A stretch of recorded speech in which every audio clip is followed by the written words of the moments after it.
Yeah, you're recording. All right. We'll bring the Village of Holly Parks Commission meeting of April 6, 2022 to order at 7 o'clock. Roll call, please. Powers, Peltonen, Here. McCanny. Here. Hutchins. Here. Berger. Here. Summers. Here. Rankin. Here. In front of you, you have an amended agenda. I think everybody's got that in front of it.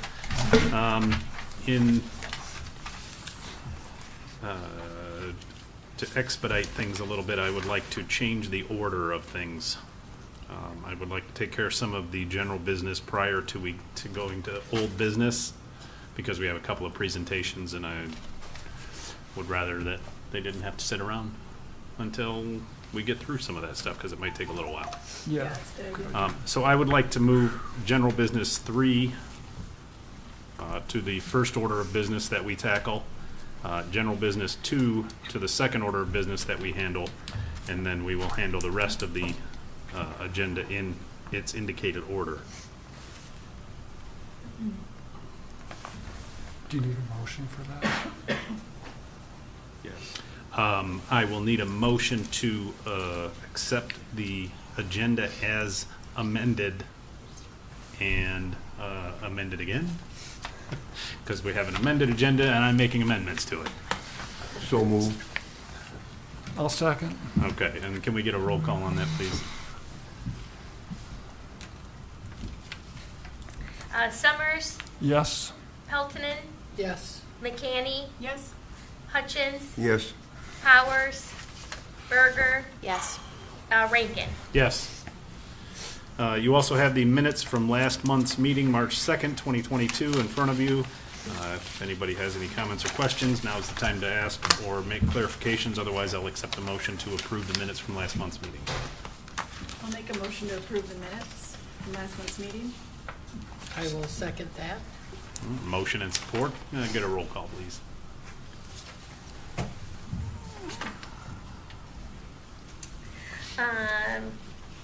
Berger, Yes. Peltonen, Yes. McCanny, Yes. Hutchins, Yes. Powers, Summers, Yes. Rankin. Yes. And do we have any public comment not related to items we have on the agenda this evening? Mr. Rankin? Yes, Over here saying- Josh. No, it's not really a public comment, but I moved this over here for presentation, so if there's gonna be public comment, we have to move the microphone. Okay. Yeah. It's unusual to have public comment anyway, so probably not a problem. Well, I'm just saying, it's there. I can do one. Oh, well, thanks. You can actually take the microphone. Yeah, just take the Oh, yeah, microphone out of the so stand. you can see me? Yeah, you have to go up. Yeah. Perfect. Hi. And state Thank your you. name and address for the record. Jim Costola, 207 North Saginaw Street. I was just looking at the amended agenda. There isn't actually one online, so if in the future, if it's possible to just put it online ahead of time. that would It be was a beautiful. last minute adjustment. I Okay. think it was It just. was yesterday. Yeah, I was gonna say it was either yesterday or today. Okay, that was all. Yeah, it was Just that I. yesterday. Yeah, It's normally we today. do, Yep. but thank you. Thank you. All right, and moving on, we have a presentation by Chris Summers. The floor is yours.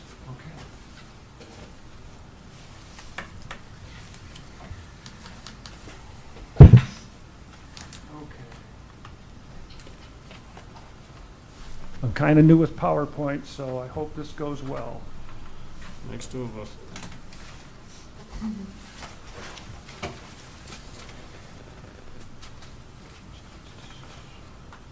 And I have Josh here, if Yeah. it doesn't. Yeah. Okay, and then slideshow. Close that out. Slideshow. Could have just left it up, I didn't know I was looking for it.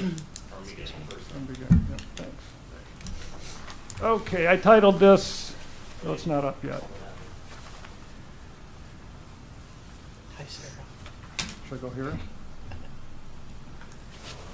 There you go. Just took a minute. Okay, yeah, Wild Holly is the name of it. I just wanted to park board and the people, the residents, just to be aware of some of the cool wildlife and other nature things I found in Holly. Just thought I'd like to share it to you.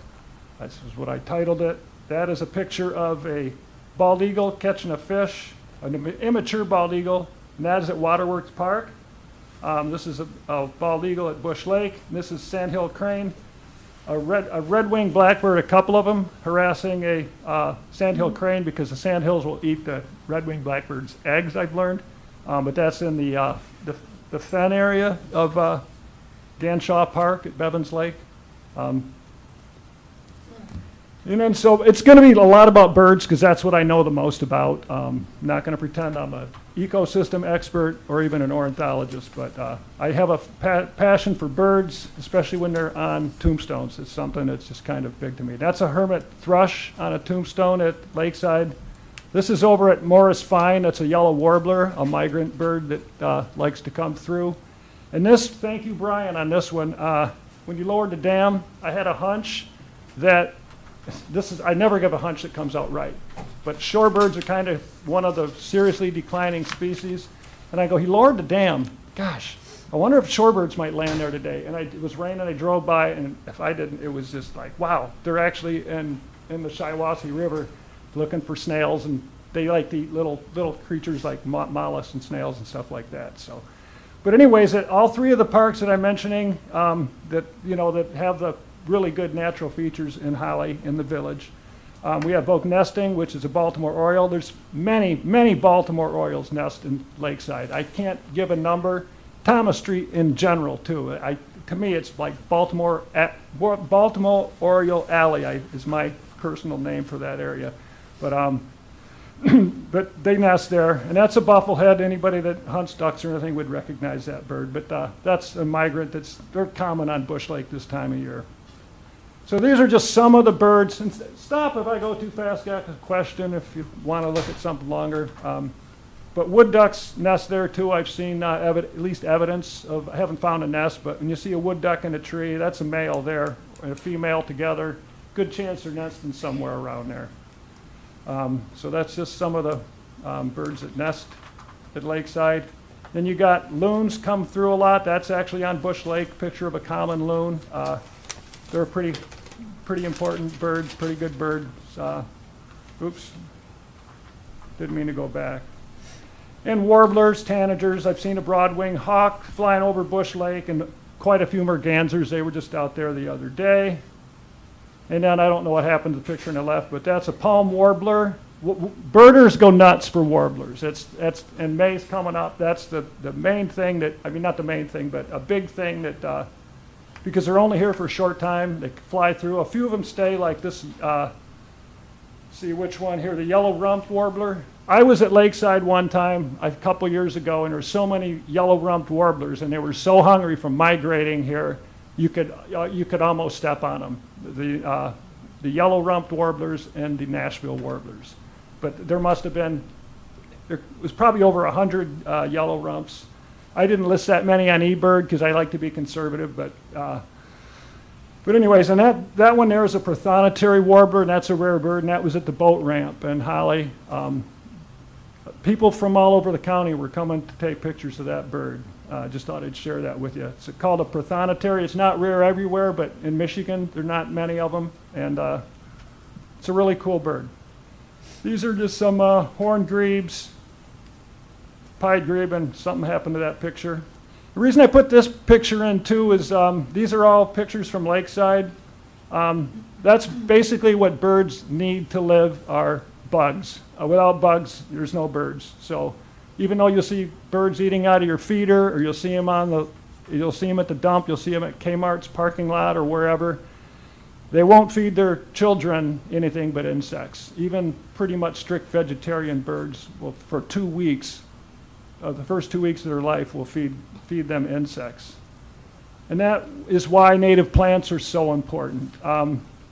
At Lakeside, I didn't survey all of the parks, but I spent more time surveying Lakeside. And I have an app that I use too. I'm not an expert, but we have big blue stem grass, nannyberry, nine bark, swamp birch, dogwoods, several native plants. And that's what birds need, are the native plants. Without them, they won't get food. That's a black and white warbler at Lakeside. It's a white-throated sparrow catching a bug. It's a good picture. That's the main reason I put it in. So, and then this is kind of I don't like using the word guru, but a person that's really big into the nature movement. His name's Doug Tallamy. He's going to be at Meyer Gardens on April 12th. He's written several books about why native plants are important. And I just read this book, The Nature of Oaks, and the big takeaway is like oaks are king. With oaks, you get like 500 and some odd species of caterpillar moth, which are butterflies and moths, and that's what basically the birds are eating. So oaks, and as I said, Lakeside has got quite a few good old oaks in it, and that's one of the reasons we have such good birds there. Here's just some more pictures of natives. That's the 9-bark right there that I talked about earlier. That's just the fox that's roaming around the cemetery sometimes. And that's a eastern bluebird coming out to roost. That's again in the black willow tree by the boat dock. It's like a gold mine for birds. A friend of mine saw a great horned owl there, but I just happened to be there one day and I happened to have my camera. And I don't think it was nesting season, it was in the winter, and I seen, I think, 8 bluebirds come out of that tree hole at Lakeside. It was pretty late in the day. They were waking up late, around 10:30.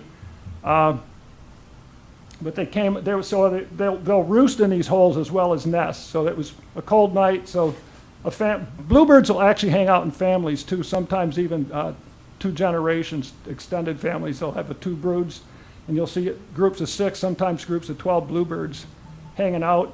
Lakeside has just got a tremendous amount of bluebirds nesting there. It's pretty cool. One place, I don't know if I took a picture, where I think they might have nested is that little hole. I don't know if it's a dryer hole or what it is there on the side facing the Lakeside Park.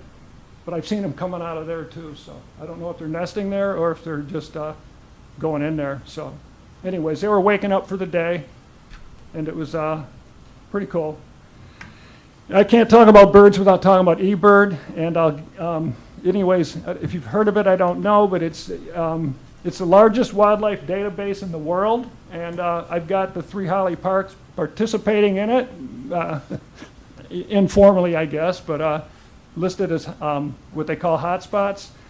Anyways, it's run by Cornell. They do an excellent job. I don't know everybody's experience with tech and internet and all that, but they just do such a fantastic job. Their app, especially with nature apps, it's just really good. They do a great job with it.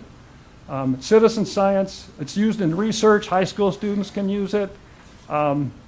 College students use it. And it's a lot of fun. It gives a birder a chance to keep all his data in one easy place, so you don't, it's all there. And here's the link to it. Might take a sec. I got it going right to Oakland County.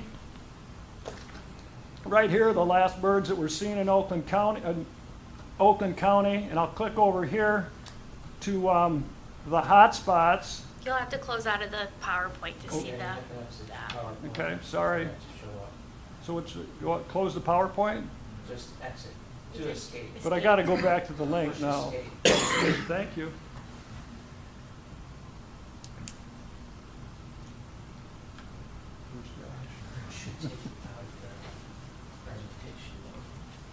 Is there a window at the bottom of the screen that he can click on for the map for internet? Let me see.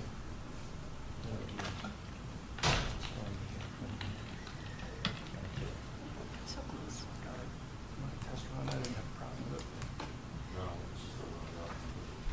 Yeah, but it won't show up We on got- the screen when this is in the screen.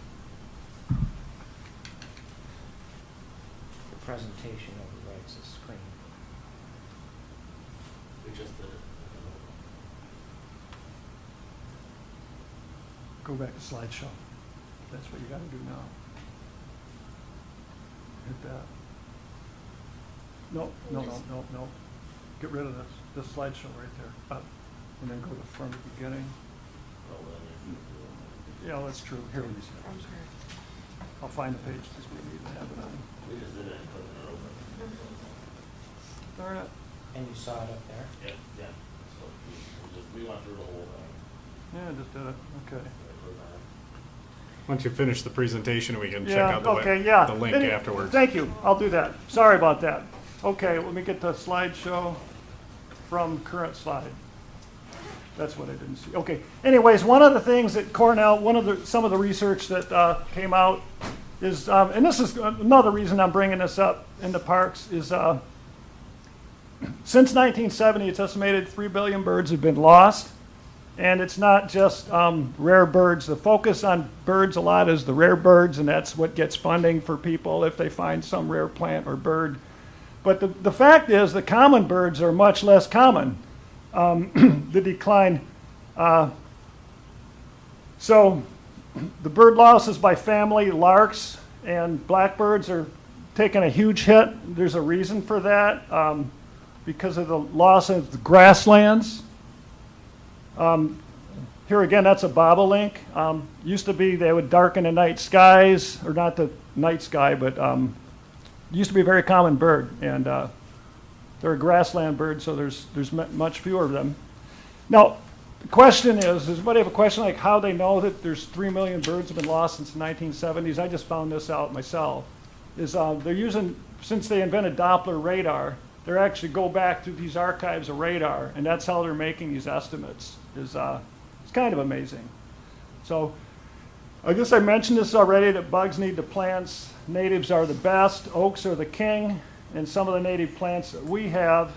And this is a real interesting wildflower I found at Lakeside. It's a white turtle head. It's kind of a rare wildflower, and I was just kind of stunned when I saw it there, and I put my app on it. Then I checked it in the book when I got home. I go, wow, that's pretty. If the link works this time, I'll try. Oh, it went to it. No, it didn't. So. But yeah. Okay, so I don't know what's going on with that, but anyway, it's basically, that's not that important to see. It just shows, like, it gives it a number of coefficient of conversation, and it's just a good website to look up plants. I do it all the time if I find them around here. And just something to be aware of, there's a second life in all trees. A tree falls in a lake, and it's a breeding ground to fish and things like that, and all kinds of little caterpillars that birds like to eat will live in a dead tree. So that's just something I wanted to point out. And then the reason I put this in is it's all this stuff I'm kind of talking about is right. This is the village's master plan, not the parks.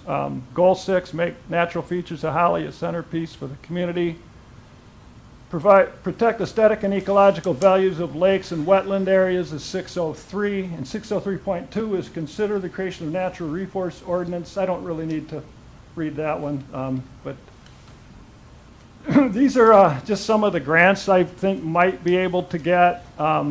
Consumers gives a pretty easy grant to get from what I've heard as far as like for tree planting and stuff. And I put this one on here, the passport grant is not as one that's talked about as much. And then the Wildflower Association of America.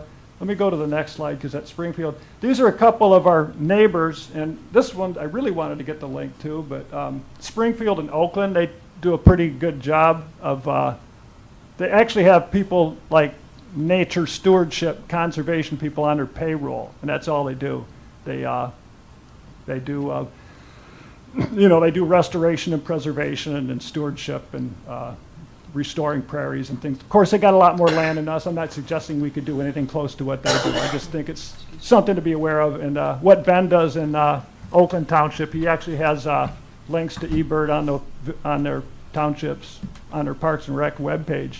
I think that would be something we could do pretty easily. I'm just out trying to, give information today. But some of the apps that I use, just for fun. I like eBird, Seek, iNaturalist, Onyx, Merlin, and Erica probably knows a lot about that one missing. So I'll just try one more time to get that link to eBird, and if it doesn't work, I'll call it a day. How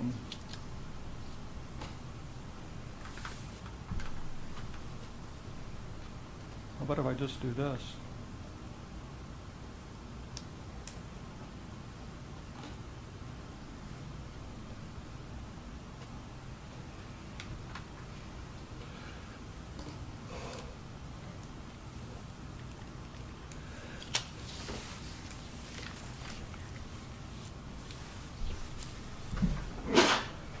Anybody have any questions? Oh, yeah, cool. Yeah, that was pretty easy. So this is, instead of Oakland County, it's Michigan. So it just shows you the last bird seen in Michigan.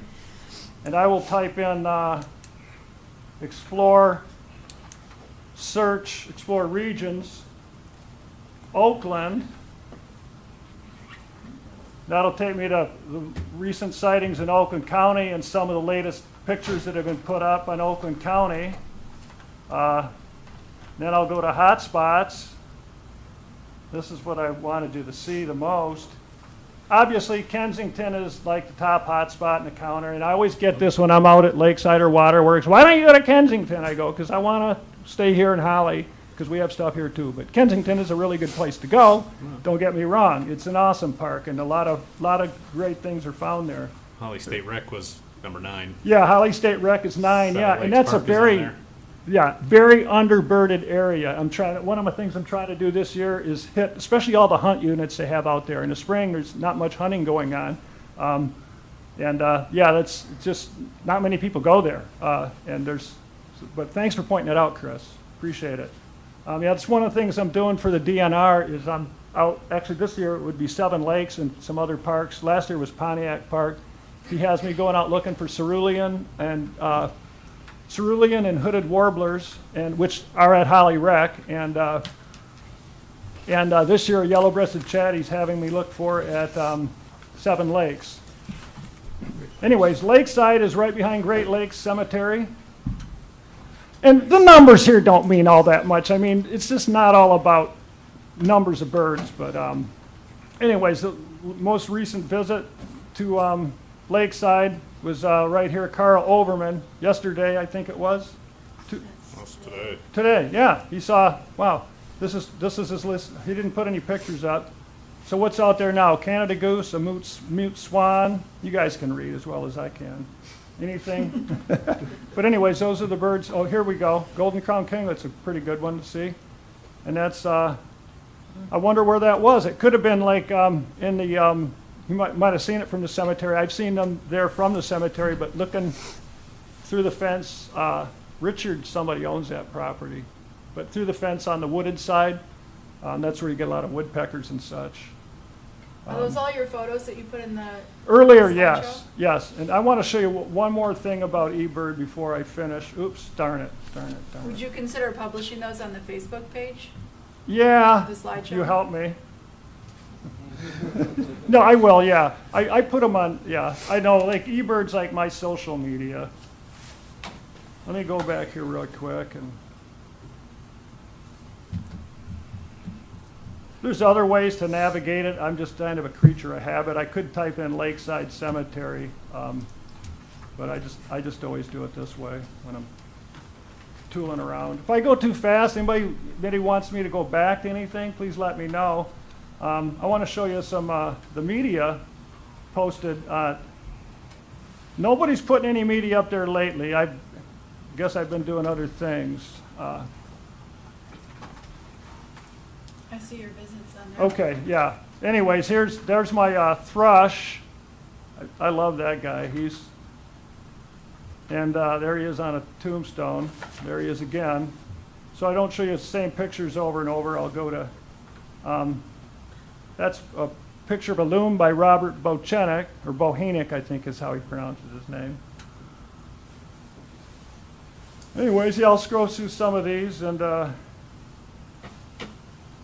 there's my bluebirds. These are all at Lakeside? These are all at Lakeside, yeah. There's my yellow-rumped warbler, the one that there were so many of. Common bird, but still cool. If they're on a tombstone, they're all cool to me. My camera will be clicking. There's the bufflehead again. This guy here is a song sparrow. That was one of mine.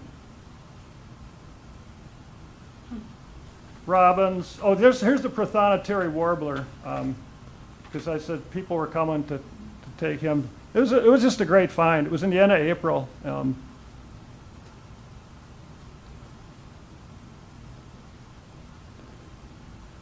Anyhow, and then there's our bluebirds again.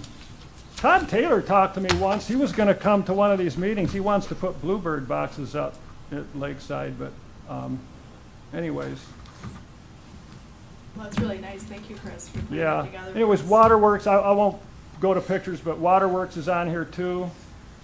And so is Ganshaw, but Ganshaw I know is not in the top 100, so I would have to like type that in. But yeah, so we got like good natural features in our parks, and I wanted to share that with everybody. So I hope you enjoyed it. Thanks. Thank you. Thank you, we Very appreciate nice. your presentation. Appreciate it. Okay. You're welcome. And that was, thank Rick too, I'm sorry that he's not here. It was he suggested this to me long before I was even considered being on the commission, and I said, yeah, that sounds like a good idea. I didn't know if I wanted to do that or not, but, so that's kind of, I'd like it's to kind of get- his idea, so. I'd like to get it published publicly, too. Really wish he was here. Yeah, maybe clean it up a little bit too, because I haven't given presentations on anything in so long, it's like. but-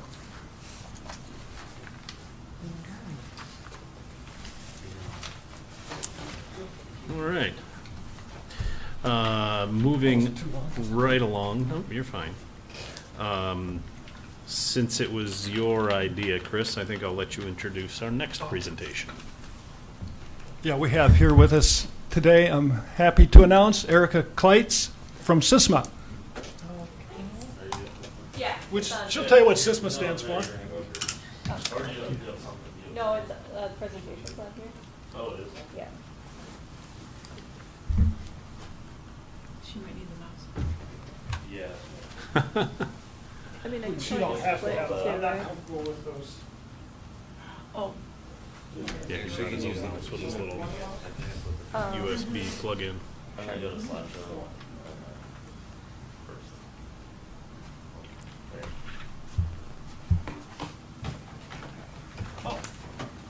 Well, thank you. Who's set up here?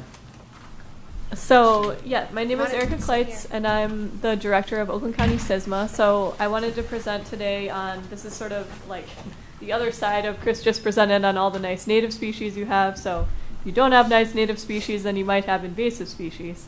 And that's what I work on. So that I'm going to talk a little bit about those, what we know that's in Holly, and then what the SISMA does and how you might want to get involved with the SISMA. So SISMA stands for Cooperative Invasive Species Management Area, which is kind of a mouthful. But basically we're just a group of other organizations that work to control invasive species across boundaries, because as we know, invasives don't stop at any boundaries. So it's better if we bring everybody together and then try to address some of these problems. And you may be wondering what I mean by invasive species. So it's not just like a weed, but it's something that's actually not native to our area. And it causes some type of harm, or it could cause harm if it was introduced. But it can be any type of organism, like a plant, or an insect, or a fungus even, an animal.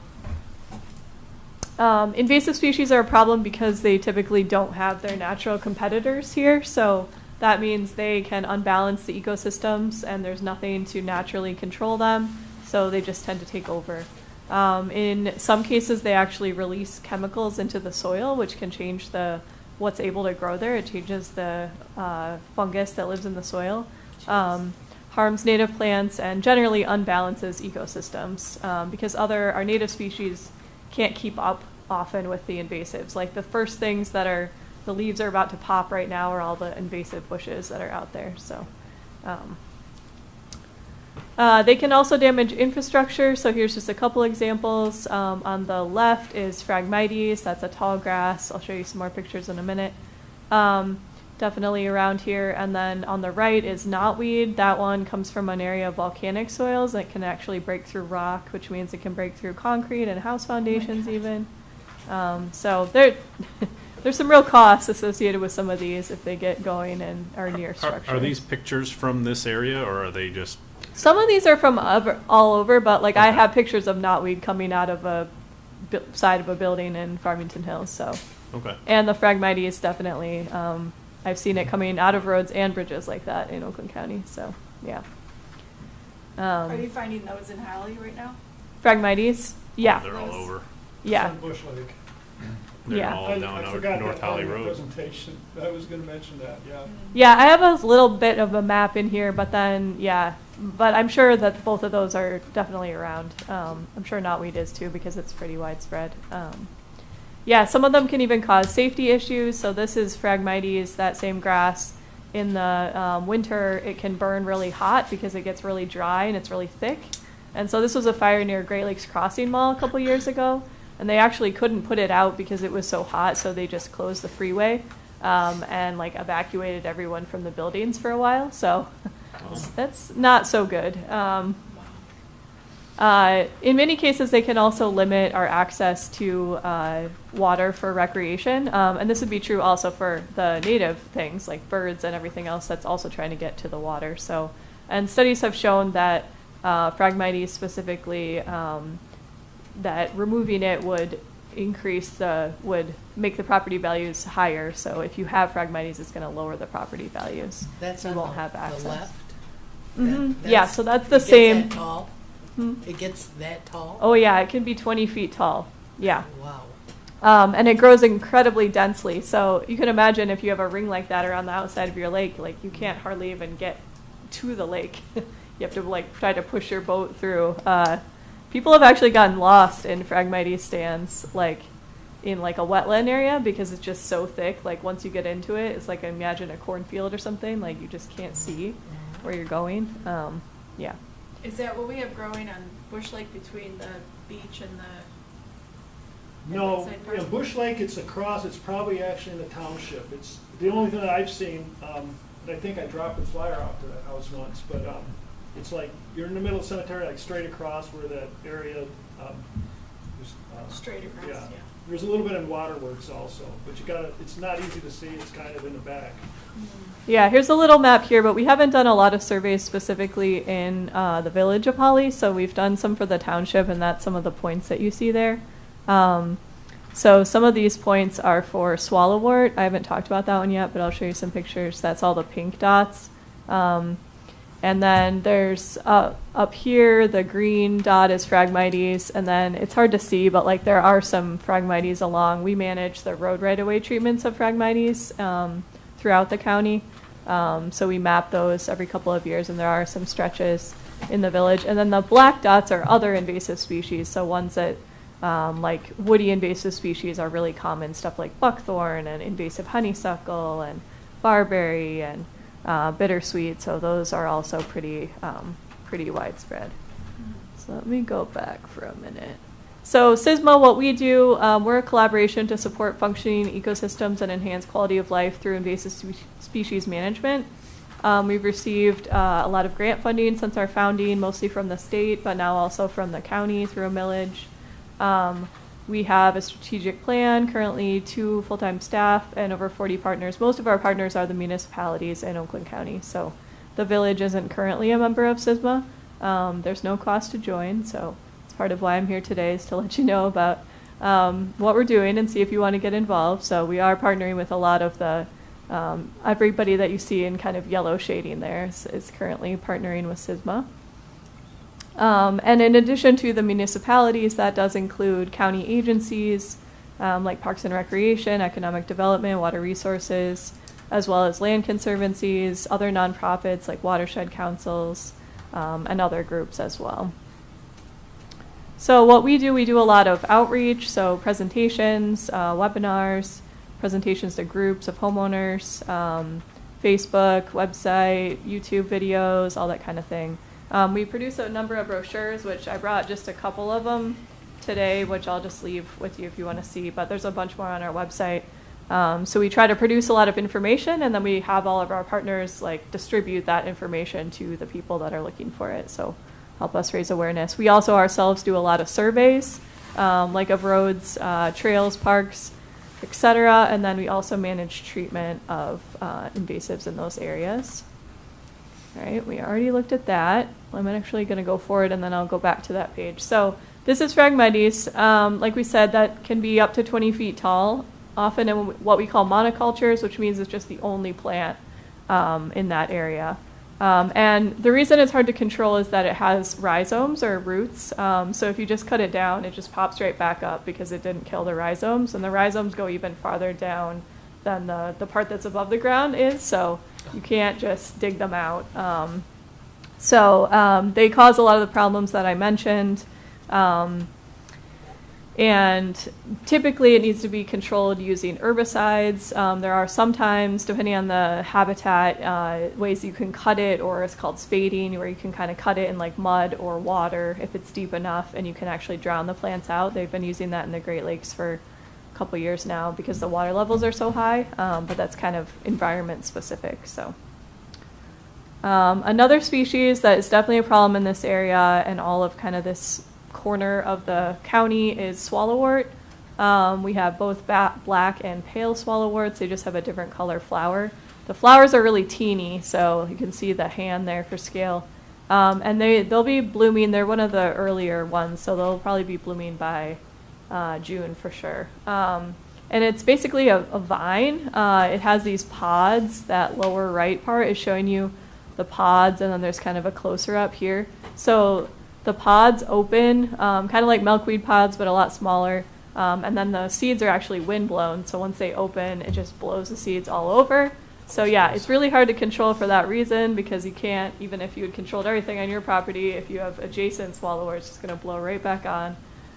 So this has been a challenging one. It's a bigger problem even in like Rose Township, especially because it's toxic to livestock. So it can ruin hay fields, because if it's in the hay field, you can't harvest the hay because, horses and other animals could get that, and that could be toxic to them. So this is a hard one to control. We've been working on it in one of the township parks for a bit, but Sorensen Park, which I guess is sort of in the village limits, but sort of in the township. So anyway, it is in the village, and this is it's a problematic species for sure. And then just some general comments about invasive species management. So these species, unfortunately, are not going away. They are moving around, mostly related to humans and our activities. So we need to help out in the struggle of preventing them from becoming widespread, because otherwise, if we just let them keep going, like, they will keep going. There's not a lot to stop them from doing that. And then we're going to lose more of our native plants, and then birds and all the other species like you just heard Chris talk about. So, and we are here, SSMA's here to help partner between different organizations and try to get, both the best impact but also best savings for funds by working with bigger projects. So just to go back to this slide, we also have, Chris was mentioning grant funding sources. So there's a new source through this millage, the county millage, for projects for invasive species and also for restoration, so like putting in native plants. So that's now available. That'll be calls for those projects twice a year. We manage, as I mentioned, bulk treatment contracts, like for road right-of-way treatments. We do mapping. All the map that I showed you is our ArcGIS online mapping. So like we've mapped different parks and roads for our partners, and we provide advice on how to, first identification, but then how to manage species, how to work with contractors to manage them. The county also has bid out a lot of contracts, so there's county contracts that are available that communities can opt into that already exist. And that's even true for plants and trees as well. So there's usually good cost savings with that. And then we meet once a month right now, but they're all virtual. There's always an online portion of the meeting. And most of our meetings are just one hour, so they're pretty short. And we talk about, we always have a topic, like a training topic, new species, new technique, that type of thing. And then, like I mentioned, we produce all these outreach materials, and then also you get a chance to find out what other communities are doing, like Chris kind of mentioned with like Oakland and Springfield Township, and just even all the different communities that are involved, what kind of stuff they're up to. So I think, let's see if I put any more slides in here. So yeah, all you have to do to join SSMA is to sign our Memorandum of Understanding and then designate representatives to represent the village. That's if you want to be a voting member. If you don't want to be a voting member, that's fine. You can still join. It's just in order to vote, you have to attend at least half the meetings in the year. And that's our website and Facebook, YouTube, all of that. So, yeah, I don't know if you have any other questions. Are the meetings only online, or are they in person and online? We have 4 like hybrid ones per year, and then the rest of them are only online. Okay, and then where are those held? They're all over the county, so we will have 2 per year in Waterford, because that's sort of the center. And then, like this year, we had one in the fall in Springfield. I think our next one is Beverly Hills. Okay, so you in move them person, around. And then, yeah. Okay, So we're trying to do kind of a balance of, make it easier for people to Yeah. attend sometimes. Yeah, exactly. And usually in the in-person ones, at least like when it's nicer weather, we'll go for a hike or something afterwards and go look at like a site that people have been working on for restoration. So, you see, yeah. So what's generally the call to action? I mean, do you get a group of, would we get a group of people together to go out and cut down some Phragmites? Or spray them, or, I mean, how does that work? Yeah, so we do help with work days as well.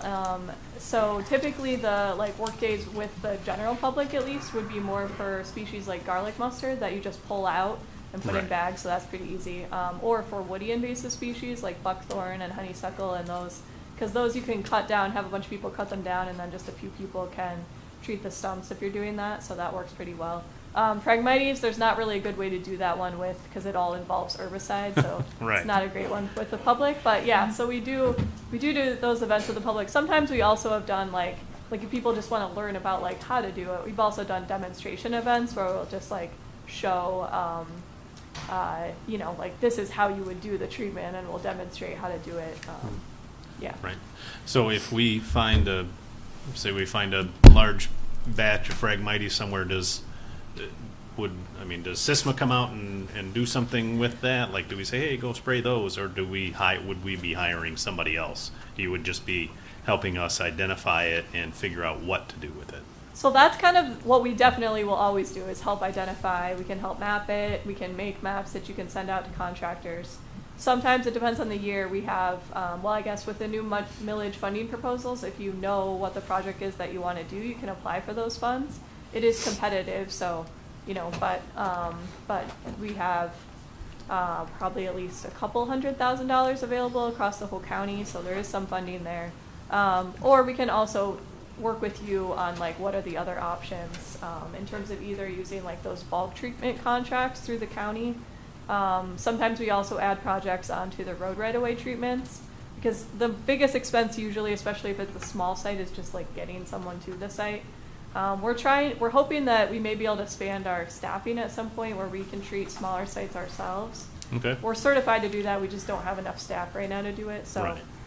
that's something we're hoping to be able to do as well. So it'll kind of depend on that, but yeah, at a minimum, we can always help with like the mapping and identification, and then suggestions for how to control it. Yeah. Okay. Does anybody have any questions? Gail, did I see you raising your hand? No. Oh, I'm sorry. I thought I saw your hand coming up out of the corner of my eye.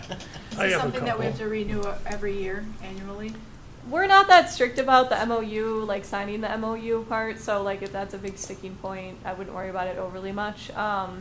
It's more like the participation in the groups, at least like for the millage funding proposals, it's like it'll give you a bump up in the scoring if you're actively participating in the group. So it's mainly for that. We're switching, we do have an MOU right now, but we're going to be switching over more formally to be part of Oakland County Parks and Recreation.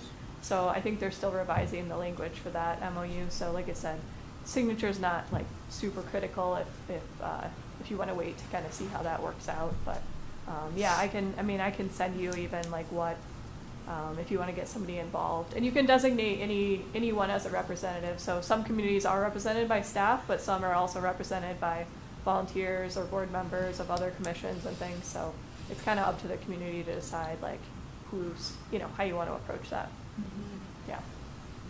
And the township is member? The township correct? is a member, yeah. In fact, Amy Hillman is the chair of the SISMA. So we have an executive committee that's 5 members from the group that does more of our like decision-making on setting the direction of the SISMA. So yeah, Holly Township's very involved in the SISMA. Yeah. I can inform the commission what I've found are the two, what we have the most of, or at least the ones that you've mentioned at the Swallow Wart. Yeah. That's at Lakeside pretty badly. Yeah, I meant to put a little bit of this in my presentation, but it's fine that I forgot. But It's because everywhere it came up- anyways. Yeah, the Swallow Wart, yeah, and there's also autumn olive there. There's not too much. I don't think I've seen Phragmites on lake and on village property. As I said, it's on the lake.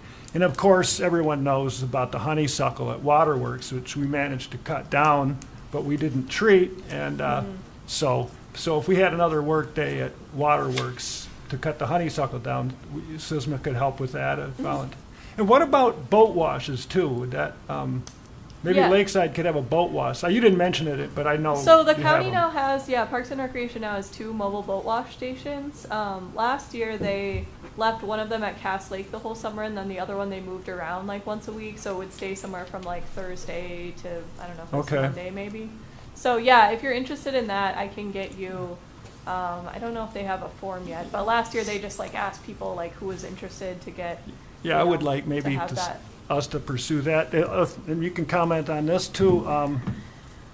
More so than Phragmites at Bush Lake and Lakeside, what I'm worried about is along the shoreline. I'm pretty certain there's Eurasian milfoil in the water, which is one of the reasons they have the boat washes, and that can go from lake to lake. And I don't know, what the success rate of and treatment methods for the milfoil is, but I would be very interested in trying to get that out of Bush Lake. Yeah, that's a tough one. It's pretty widespread in like almost all the water bodies, I would say. They are, okay. Around. Yeah, so that's a tough one. It's not that there aren't any treatments, there are some, but that's one that you're probably not going to eliminate. It's more like Manage. just, you might be Right. able to, have less maybe than you have. So Well, it seems like too that it seems like a good portion of Oakland County is involved in SISMA. Yeah, I mean, I saw the numbers. I forget the Almost total everybody, count right? of municipalities, but yeah, We're not. We're one of the it's few most that of are the not. townships and a decent number, I would say, of the Of villages. villages, and, okay, cities too. Yeah. I think generally everyone is probably in favor of joining. So if you could provide us with the means to do so, we'll Sure. bring that up at our next meeting. Yeah, I'll leave you a copy. Just do it now. Yeah. We gotta fill out the form. We gotta read over we'll have to. To council, that's what I Well, thought. So- right, but we've gotta agree on it first and read through the contract and make sure that Okay. whatever Thanks, Chris. stipulations it has, we're okay with. You and the bylaws, so that's kind of the thing to Perfect. sign. Like I said, that's our current one, so there'll be probably some revisions to the new one, but that's what we've got right now. Seems like a no-brainer. It does. And then here's some brochures. Awesome. Since you're here, one last question. Flowering Rush, I've found like just one spot in the Oh, really? village. Like where- one plant or just one spot? One spot, not too many plants too. Is that a newer one that's not out of control yet? I know you like to No, focus on. it's pretty out of control depending on Okay. where it is. But if there's only a couple plants, yeah, invite me out to take a look, because if there's only a few, we can actually dig them out, and that's pretty effective. Okay. The issue with flowering rush is it has these bulbils that float on the water, so it will, over time, it will like release those, and those will float to new areas, and so then it gets like spreads more over time. Okay. So yeah, if you have a small infestation, then that would I be a think good it one is. to try At least to- last time I looked at it, when I put it on this one, it wasn't a whole lot. But Okay. Yeah. Erica, do you have an electronic version of that? Of the MOU? Yeah. Yeah. If I give you my card, can you Yep. send it to me, and then Yep. that way we have an electronic version of Yep. it, so. Yeah, it's on our website too, but I'm happy to email it to you. Yeah. That way we can- Chris, can you go ahead and put that on the Facebook page too, for electronic version? yeah, on our website. Facebook page. Parks has a website. Okay. Facebook, yeah. We've got a Facebook page. Okay. She was joking. Yes, we do. No, I'm serious. I would love to. Yeah, so at our next meeting, we'll go over this. We'll pick a couple of representatives and probably, we'll, Chris, you're gonna have to fight for the position. Well, it says up to 3. So, Yeah. I mean, so you, and you. All right. Thank you, Erica. Thank you very much. That was Thanks for coming. very Appreciate it. informational. We appreciate your presentation. All right, so we will move on now to the old business section of our agenda. Number one, allocating budget. Ryan, are you kicking this off? I can. Sure. At the last meeting, we talked about the ARP money, or, that is coming to us, and the $100,000 that has been recommended to be put in this year's budget. Staff has recommended the replacement of the infrastructure at Lakeside for several reasons. Staff has to justify why the money's being used and where. The cost of that structure being replaced is probably right at that. And if we don't do it now, then it's probably many more years before we're gonna see this kind of influx of money. And that we've had many complaints over the years about this thing it's probably 20 years old now. So, there's been a lot of advancements. There's the matting that we talked about versus the softball chips. It'd be a good time to clean up that general area, which we've gotten, concerns and complaints about over the years. And it's, in staff's opinion, the most bang for the buck in that area. Lakeside is probably our most utilized park. So, that's what staff is still recommending. I know you guys met on the 20th, When you say the matting, does that mean that the softball would go away? They would like put a concrete base and then put the matting on top of that? it might not be a concrete base, but it'll be a solid mat instead of softball. Softball. Yes. Okay. Have you got prices put together for a new? We looked at one, structure? and we're running a special on one, and one basically the same size as what we have now on special, just for the equipment, was around $55,000. So by the time you remove the old one, prep the new area, hire a contractor to install the new one, you're gonna be right at that $100,000 mark. That would include the matting and everything, Yeah, we would get prices for all that, so, but you expect it to be able to cover all of that? that's the plan, yes. Got it. So, and I apologize for not having the minutes from our workshop. A lot of what we talked about was that we all have had projects in mind for all of our parks for many, many years, and not once has the idea of replacing that structure come up, not only because it's expensive and we know that we wouldn't be able to afford it, but just because it's not as broken as a lot of other things in the village. And I understand that, but one of the other things you have to take in mind is, in the past, DPW staff has been able to do some of these smaller projects. We've been able to do roof repairs, we've been able to do, build some things and stuff like that. We're understaffed now, and I'm losing another staff member, so, Jeez, to why? replace him, it's gonna be a struggle with this summer, and we're looking at some other options. We've taken over mowing of all the parks, all the right-of-ways, all these other things, and I know they sound like excuses, but we're gonna have to rely more on contractors to do some of this work, especially, and I mentioned it before, if you guys wanna do several smaller projects, but we also have to justify to the federal government what we're using this money for, and one of the things is it has to be a majority of the residents have to show benefit for it. So if we pick a very small project in a park that's underutilized, it's very hard to justify. And that makes a lot of difference in our, Yeah, that makes a lot more sense. yeah, that information changes things. Yeah, I understand that, but we looked at it from a staff perspective as, this is the most utilized park. It's And the gonna show most utilized benefit- structure. Right, most utilized structure is gonna show the most benefit for a majority of the community. I understand there's other, Sure. projects that need to be done, should be done, but, we've always been limited by resources, whether it be monetary or staff or, Right. whatever it may be. Those are, that's just, I hate to be the bearer of bad news, but, It is what as it is. staff, we have to justify, that's why everybody says, well, get grants. Well, grants aren't always free. There's a lot of legwork that goes with grants and Matching funds. matching funds and stuff like that. So they look great and they sound great, and I think Chris mentioned it, in some of these bigger townships and bigger communities, they have staff dedicated just for those things. So Yeah. Unfortunately, we don't. Yeah. Right. Okay. Well, yeah, when do we need to decide this by, is my question. I had another question about the play structure. The idea of replacing it instead of repairing it, why wouldn't we spend less money to buy repairs? Are those pieces that are needing or going to need repairs not? They're becoming obsolete, like the slides. Yeah. We had a twisty slide. Yeah. That's obsolete. That's why we have a straight slide now. So some of the parts, so when you start piecemealing it together, a lot of the paint is faded and cracked on a lot of these pieces. So if you start, I don't want to say Throwing that. good money after bad. Yeah, or putting perfume on a pig, you know, so, Yeah. you know, so. What about the grates, or I guess, or the platforms? Yes. We noticed that there's, those are deteriorating. Yeah. Are A lot of those them are rusting. replaceable, those parts? That are rusty. Are those a Yeah, they have a replaceable plastic part, do you coat, think? and that's or- what, I mean, technology and safety measures have changed drastically over 20 years, so a lot of things have gone more to plastic instead of metal coated and stuff like that, so,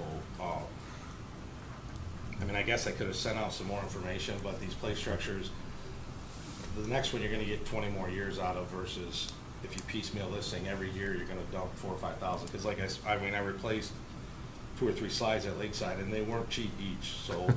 Right. And they take a long time to get them in. Yeah, and right now with the supply chain issues, who knows, what's going on. Where if we buy the whole structure, I know they have 2 or 3 dedicated companies here in Michigan that's all they do is install play structures. Right. And our community I work for, they've replaced the structure that I was there for when they replaced again already. So, I mean, and there's rules and stuff like that that the village has sort of been lax on, for making sure these things pass safety inspections, and someone gets hurt, and we all know in society today, everybody's real quick to hire a lawyer instead of a bandit. Brian, I have a question. Okay. You probably don't know, but at Linden, and there, I know it's a whole different park structure there too, but that wooden play park, it's probably way more expensive than $100,000. What irritates me a little bit about this is the planned obsolescence or whatever it's planned, but the obsolescence. And then I know that they have one that's wood. It seems like anything could be picked up at Curtin's Lumber to repair that one. And I just, I used to take my kids there. It's and great. I think that park is funded partially through donations and volunteer Right. times for replacement repairs and stuff like that. Because I know Linda's DPW is smaller than our DPW and has gotten Right. even smaller in the last year. So Okay. I just wonder what a wooden one like that would cost. So it was. with the price of lumber now, Yeah. today, and I mean that goes. Right. I've got a quote for the. Yeah, I'm sure the it's disaster more. that we have there, Plastic's and probably it was- cheaper. Yeah. Yeah. But I Yeah, mean, but it- significant. How much Plastic's a cheaper? petroleum Yeah. product, so I mean everything. 5 is- times or? Yeah, so- I don't know. Well, also too, you weigh it against the duration. If a wooden Right. one might last 50 years instead of 20, then it would make sense to pay double for it. Well, But a lot of it the was less than structure Thank that's you. up there is metal and plastic coated metal, so it's, like you said, it's starting to rust, it's different things like that. yeah, A lot of them are using recycled plastics and stuff like that now, so. you're It'll gonna never get- rust. Yeah, you're never gonna rust, and short of, I mean, what hurts plastic here in Michigan is our freeze thaw cycles where, yeah, they get real cold and brittle and then warms up, and so, and they fade Yeah. too. Yeah. so. And wood opens up a liability with treated lumber and slivers and deterioration and stuff like that, so. I mean, there's pros and cons for everything. I mean, we Mhm. could probably discuss it for a very long time. Right. But, and Yeah. unfortunately, we're on a time frame. We have a a long couple and- year to spend this, but we don't want to keep getting behind on doing these things. Right, maybe so. if we spend this, they'll send us some more. Yeah. We can only hope. Right? Spend it before they take it back. Yeah. Right, maybe that too. Yeah, but- Do you need a motion on this?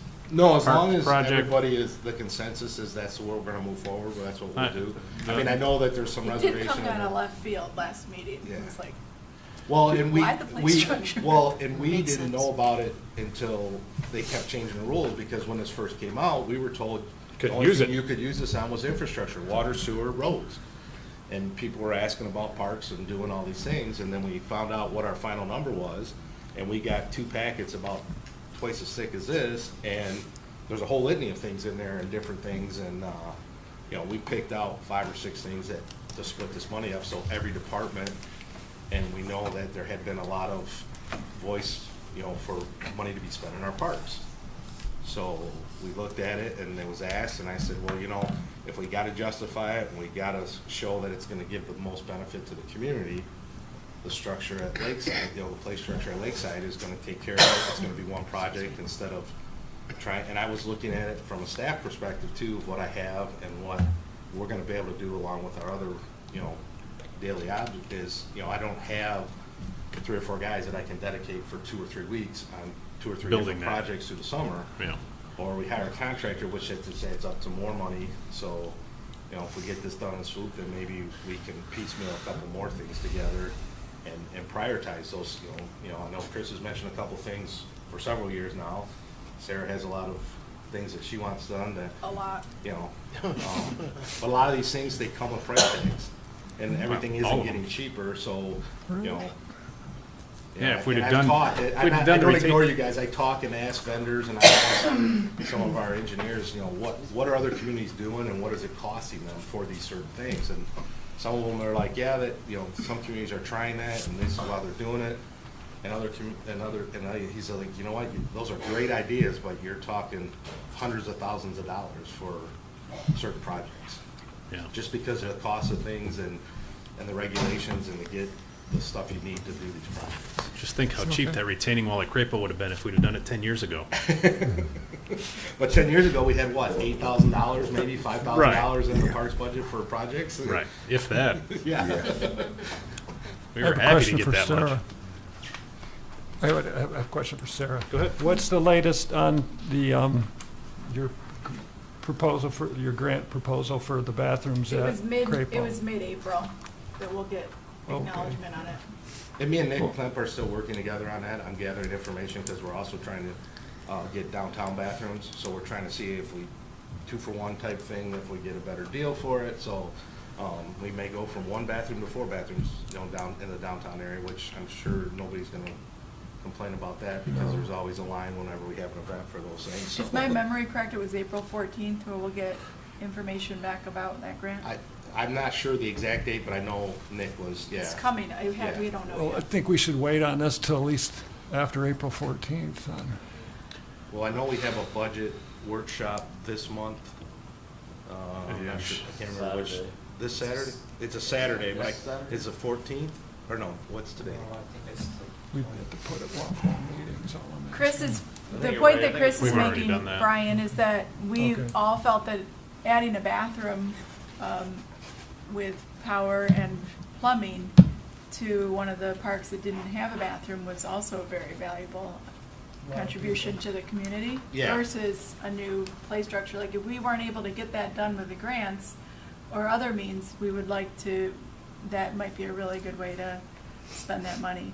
But what's your feeling on the likelihood of getting the project of adding bathrooms, like say a bathroom to Crapo Park or the downtown? Well, I know DDA is contributing some money Right. for the downtown bathroom. Because there's and- several entities working on it. Yeah, we got some sticker shock when because we were looking at a prefab building just because we can put the underground in and the utilities and just Drop a building on it. drop a building on it, and within a week, you know, we got a functioning versus trying to build something. I know we worked with one of the business owners downtown to try to do something joint. That didn't, you know, go, you know, it just sizzled out. So we started looking at these things, and I know it's been on a lot of people's wish list for approved bathroom facilities downtown, Crapo Park, wherever it may be.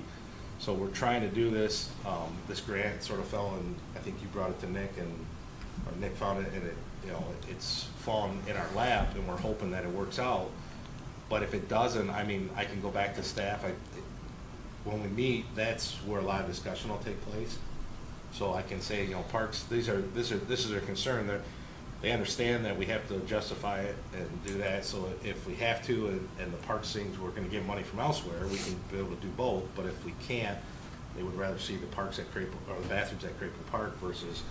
But just keep in mind that this is sort of like a once in a, not a lifetime, let's say, but you know, once in a 20-year opportunity to replace this structure that, majority of the people in the village use, because that is our most utilized park. So you feel that we do have a better chance of getting a bathroom installed by other means than a play structure in the next 20 years? Yes, because when I did have the clerical staff, I had her checking into grants and stuff like that, and there wasn't a lot of grants out there for play structures. Yeah. So, I get it, so there, I think there's more opportunity to get grant money for a bathroom facility than there would be a play structure of that size, so. And Crapo Park falls into the DDA jurisdiction, so we can partner up with them too and pull more funds and maybe more grant opportunities through them versus just us. But maybe we get it. This Yeah, one, if you get too. it, That'd be great. And like people hope for, maybe there is more funding down the road that allows us to it. I know with the medical marijuana coming, or the recreational marijuana coming to town, there's gonna be another revenue source there. They're looking at a police and fire millage that may free up some more general fund money. So, I mean, there might be opportunities down the road for more funding for general fund, things, quality of life issues. Right. We are counting on it. Yeah, really. Give us $100,000. And I'm a little biased because I have infrastructure that I'm responsible for that's falling apart, and as much as I'd like to see our parks be 5 stars, they're a quality of life item versus a necessity in terms of water, sewer, and roads. Sure. So, So, just as a general consensus, are we all now on board with the idea There's a lot of more this play information structure? presented that time. Yeah, Yeah. it makes a lot more sense. It And didn't seem after like we're we being talked, railroaded. staff talked about it after the last meeting, and more information was brought. Like I said, this has been evolving as we go. Like I said, a year Right. ago, if we would have said, hey, we can get more money for parks, it was an absolute no. I mean, we told people in council meetings, no, there's no, that money can't be used for parks. And then the Now it can. federal government backed up and said, hey, we need to distribute this money elsewhere. There's a lot more things that it can be used for that it originally, when it first came out and got passed by the government, federal government, so. Okay. So I see a lot of nodding heads on the idea of the play structure. And I Everybody present it being to okay? staff, and I will present it at the budget meeting.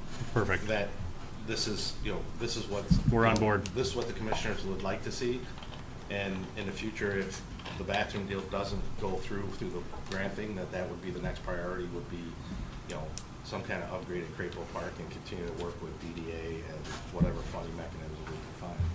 I do think that I would definitely like to know more information about the different types of systems that we could put in the play structers. Like I he can men- send he some bring- links. He brings up a I'll- really good point I'll send about some wood email versus links out plastic. of what we looked at. I apologize, I had a picture printed out on my desk and it got buried over the last couple of weeks, so. Yeah. But Yeah. I can scan that in and send it to everybody's email, or send it to Chris, and, because I don't know if I have everybody's email in my. That mat though is a huge upgrade. Yes, For our and park. one of my staff, No matter how one we of do my, it. one of my guys mentioned it, and, because I know we had a lot of issues with softball and the cost of that. I mean, that It's ate into a huge. lot of our budget in a couple of years, because. Yeah. Yeah, it was $10,000 or $12,000 or something, Not wasn't to it? mention the maintaining Yeah, well, it it just, is ridiculous. the soil conditions, and it breaks down quickly, and it just, to Weeds get it grow spread through it. out, and- The weeds, and yeah. And just, Yeah. it turns into a maintenance nightmare, so. It's not a good place for a native plant garden, that's for sure. Okay. Does anybody have Yeah, any? that's my concern, was just the longevity of it. Thanks, Sarah. Is, Yeah, and Chris asked a question, I don't know if you answered it, I didn't hear it. What's the time frame we need to have a decision on this? Well, we're Sooner than later. gonna have the budget hearings this month, and then Debbie will prepare the budget, and it gets adopted by council, I believe, the first meeting the meeting in June. Which is at the end of June. But Yeah, it's like all the. of that needs to be in, so we work on it in our budget. Our budget program. Which is this month, so it would be before the next Parks meeting, Right. or Parks Commission meeting, so. Right, which is why I was saying we kind of have to have this button down tonight. It's unfortunate because with the way we meet and the way council meets is,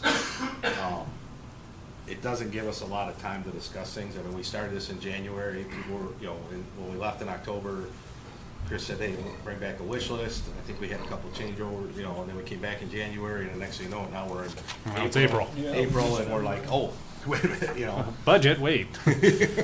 Trust Really? me, from a staff perspective, Well, I'm it's like that responsible every for year. 11 budgets, it goes by quick. Yeah, it's like that every year. Yes. I think that I'm on board with the idea of doing that upgrade, but I would like our commission to have input on the type and the style.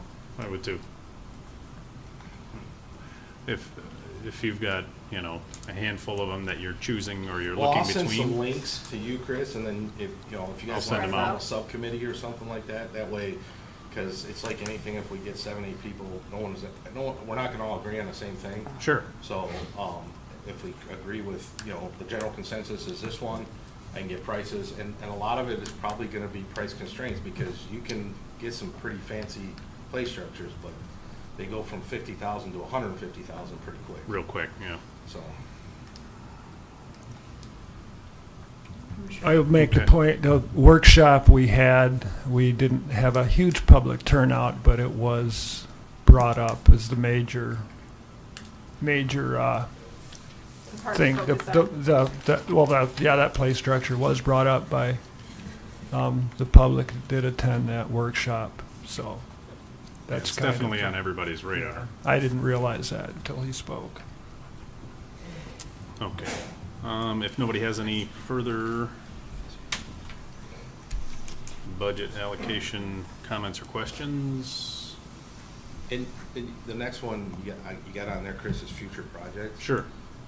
If we want to make a priority list, because I know all the other departments that I'm responsible for we have to create asset management per se. So if we come up with each park and say, these are our assets in our parks, and this is, you know, we can come up with a capital improvement plan to say, or a replacement plan to say, look, we need roofs on the pavilions at Lakeside. We want to put pickleball courts in. I know that's been brought up by some people. We want to, we want to put different style basketball courts, nets in at, Lakeside. We want to add something at Waterworks. We want to do something at Crapo. Because I'm going to say that Lakeside is probably our most used park.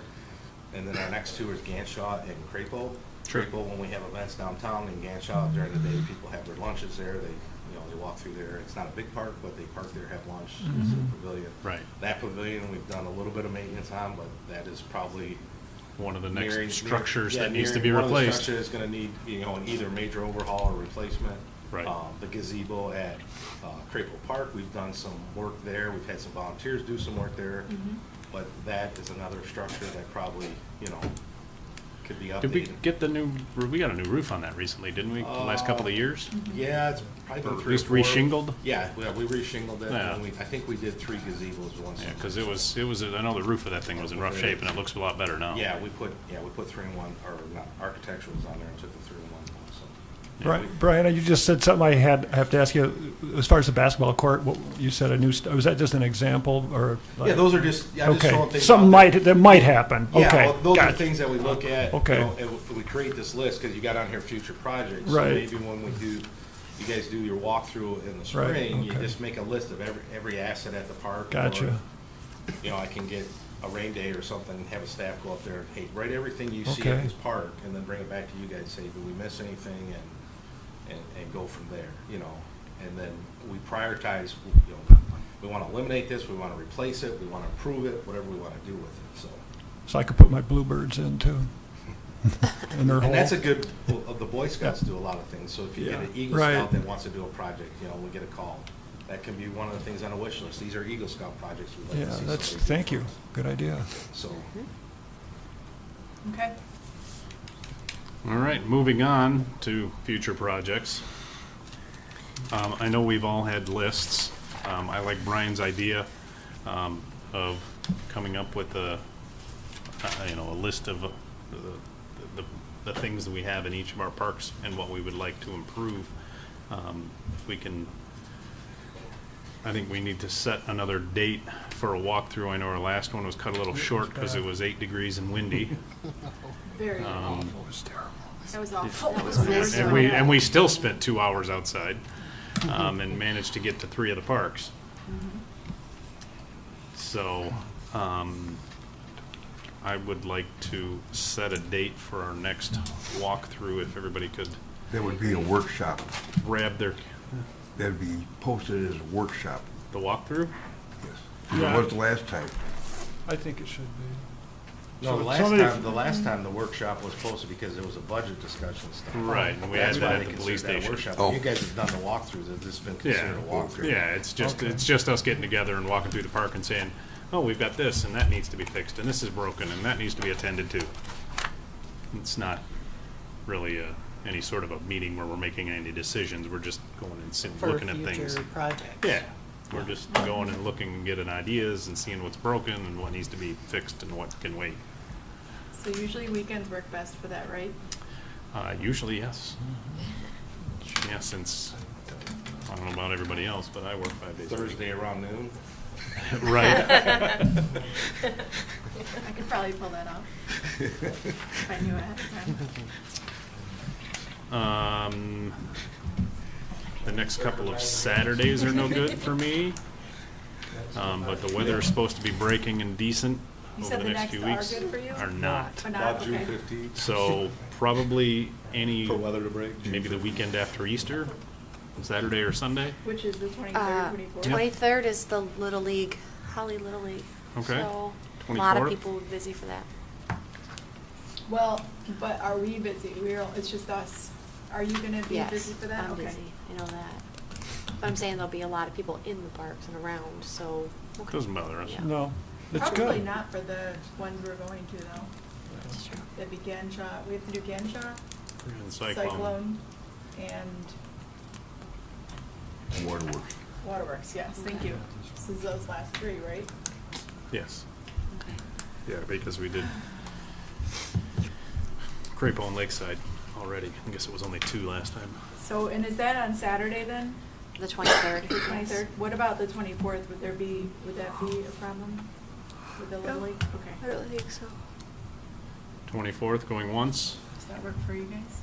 going twice. I could do it. Pick a time. 24th? Yeah, that's fine. 9 o'clock, 10 o'clock, 10 a.m.? I like, starting earlier, but it's colder. Right. Yeah, we gotta, How about 9:30? Is that? What day? the 24th. Sunday, the 24th. The Sunday after Easter. Sure. Okay. What time? 9:30, I think what she said, wasn't it? Yeah, 9:30 is good. Works for me. Okay. Pray for good weather. Yep. It should be better than it was last Bring your time. umbrella. Don't jinx us. Yeah, right. 24th, what time did we say? Speaking of future projects, 9:30. our bench swings, Brian, they're here? We're Yes, waiting- they're here, we're just waiting for decent weather to get them put in. Okay, do Do we you know where we're exactly putting where- them? Yeah. You guys can pick if you want. Yeah, With- yeah. Our, I mean, our that's- thought was, originally, what I thought we were putting them was along the river where you guys had cleared out at Lakes, or not Lakeside, Waterworks. Waterworks. Yes, So we've got 2. yes. Okay. So if someone wants to put a stake somewhere, just make sure they're far enough back that if we have You can fit a mower. a mower, and if we have 3 500-year rains again, that the river is not. Well, so what undermining my in my head, I'm picturing putting it somewhere near the Women's Memorial. But facing the river. But, yeah, and Yeah. facing, well, and actually maybe even kind of just facing, I guess it would be northwest. So it's not directly to the river, but it's also not directly parallel to the river. So kind of angled at the river. Going Northwest would be upstream. like more angled Facing, no, towards the you'd river. be, So, Chris, if you can You'd be send looking me a downstream. map with just some dots, a general area, okay. and then I'll go out there, take a look, and I can mark it with a stake and send pictures back to you and say, good, nay? Yeah. You know, so, And then, I mean, that's just, that's just where I think, I mean, we had kind of talked about that in the past, and then, It's kind of a bend. Well, no, they're swinging. you're looking at a bend. They're swinging benches. Where we cleared, that bend? yeah. Yeah, that's another really good spot for it, yeah. Yeah. You know the bend In where we that cleared? vicinity. Yeah. Putting one facing the river there too, that'd be really nice. Mhm. It's kind of the midway point in the park there. Like in Remember the that- narrow part by the picnic benches or the Uh, picnic tables? I think it's a little bit farther south than that, but Okay, yeah, because that's, Yeah. that's kind of where I'm thinking. is Oh, I thought, not but like the right, women's not- memorial's farther south Not than like that. right next to the women's memorial, but maybe, 50, 100 feet from it, just near it, in the general vicinity. North of that. North of that. North of the memorial or, Yes, Yeah. north and I guess, I think it East. might be nice to place it farther down than the memorial. Like yeah, just to yeah, I have don't want it something right down next to there, it or yeah. anything. I just thought it just But I kind mean of up south, farther south. a little higher up, a little higher ground. But anyways, Um, and then the second one, what, Okay, I was just gonna ask about the second one. Is that going at Waterworks or Lakeside? They're gonna both go at Waterworks Oh, along the good. river. Okay. but Right? they don't Is have that what we to. said? I mean, we can pick any place to put them, right? Yeah, they're still in mean- the box, so. Now's the time. Yes. I mean, if you want one at Crapo, now's the time to say it. I mean, I think you should put them both at Waterworks on the Yeah. river. and I'm That's- fine with that. I'm not, Mhm. not, knocking the idea. I'm just saying if they're, Right. We're a My thought blank is canvas. Waterworks is not vandalized, it's very kind of private, secluded, it's a perfect spot that they're gonna last longer perfect. if they're out in public And then there's view one and across the street still, teenage right? Right. Yeah, that's where the idea Right. came from. There's one at the Morris Fian Arbitor, or that little That little triangle. triangle there. Yeah, where everybody So, goes fishing. yeah. So this is Well, what, there is one there. this is what you're Okay. talking about, the bend, right? Right here, Yeah. or this part where it goes in. Uh, I it- think that It'd be this kind of bend the end coming at you. We can, is what she's talking about. And I'm saying put the other one farther south, oh, on like that here. little point. Okay. Yeah, no, yeah, but kind of in. Yeah, there's a big tree out on that Yeah, point there. Go Yeah. south with the other one. That's what I Okay, was but we thinking can, there and there. we can talk about that, maybe after the meeting, and get everybody out here. That's awesome. Master plan, anybody Good job, you're the first one to get your list checked off. get your project list, yeah? Master plan, what are we, where are we at with that? What's everybody's pleasure with that?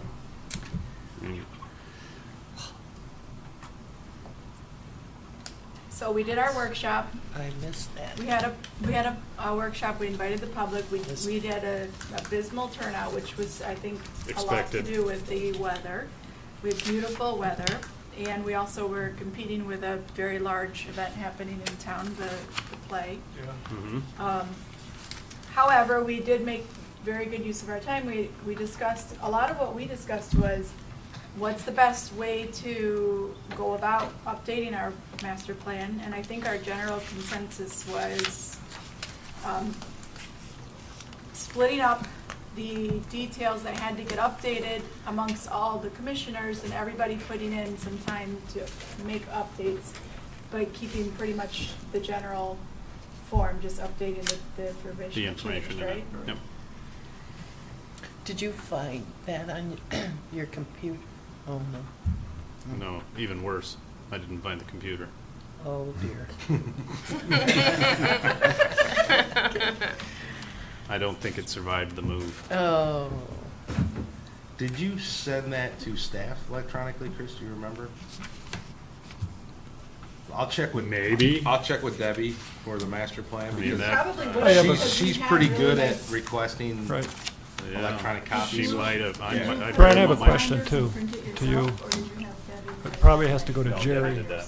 So then just What's that? send it. Go Yeah. ahead. Well, Oh, yeah, because Debbie printed the binders, so she had to have Oh, had wait. it. Okay, so I'll see if we can find that and get that sent back to you and then, Oh, my gosh, that would be rock star quality. all right. that might cover what I was gonna ask. It What's just, a lot of it's just census information, and the village has gotta put the same stuff in their plan, and, Right. And Yeah, a lot of it, I so- think, is just cut and paste and updating. Right, yeah. So, there's, what was that, 8 years ago you did that, Chris? 2015, So 7 years ago, so I Right, mean, so there's it's- some better software out there for mapping and different things like that, Right. but it's just a matter of time for everybody, I think. okay. All right, so let's plan on doing that. We'll get the electronic version. Hey, Nick Klemp And just then texted me. I actually just found my paper copy in a bin that I was looking through yesterday in my basement. Nick says he has the plan, Nick Klemp. Yeah, So he just texted me, so. Thought you were Okay. gonna say grant information. No, he Wait, has, what? he has a master Oh, plan, cool. sort of the park master plan. Okay. So I don't know if he's got it electronically or paper. Yeah, copy. I've got it, yeah, I have a bound copy at my house, But so if she printed I have them out, one I'm right sure here. Debbie's got it somewhere too. I would assume so, Yeah. because she had to Yeah. print it Okay. and bind it, because I didn't print it out. Yes. So I must have sent it to her. Do you, I have the list we put together of the things we discussed for those that weren't present and also for public record, if you want. Yeah, if you want to rattle through that. Okay, so one of the things we discussed, and this is just in the order that they came up, public that were in attendance brought up the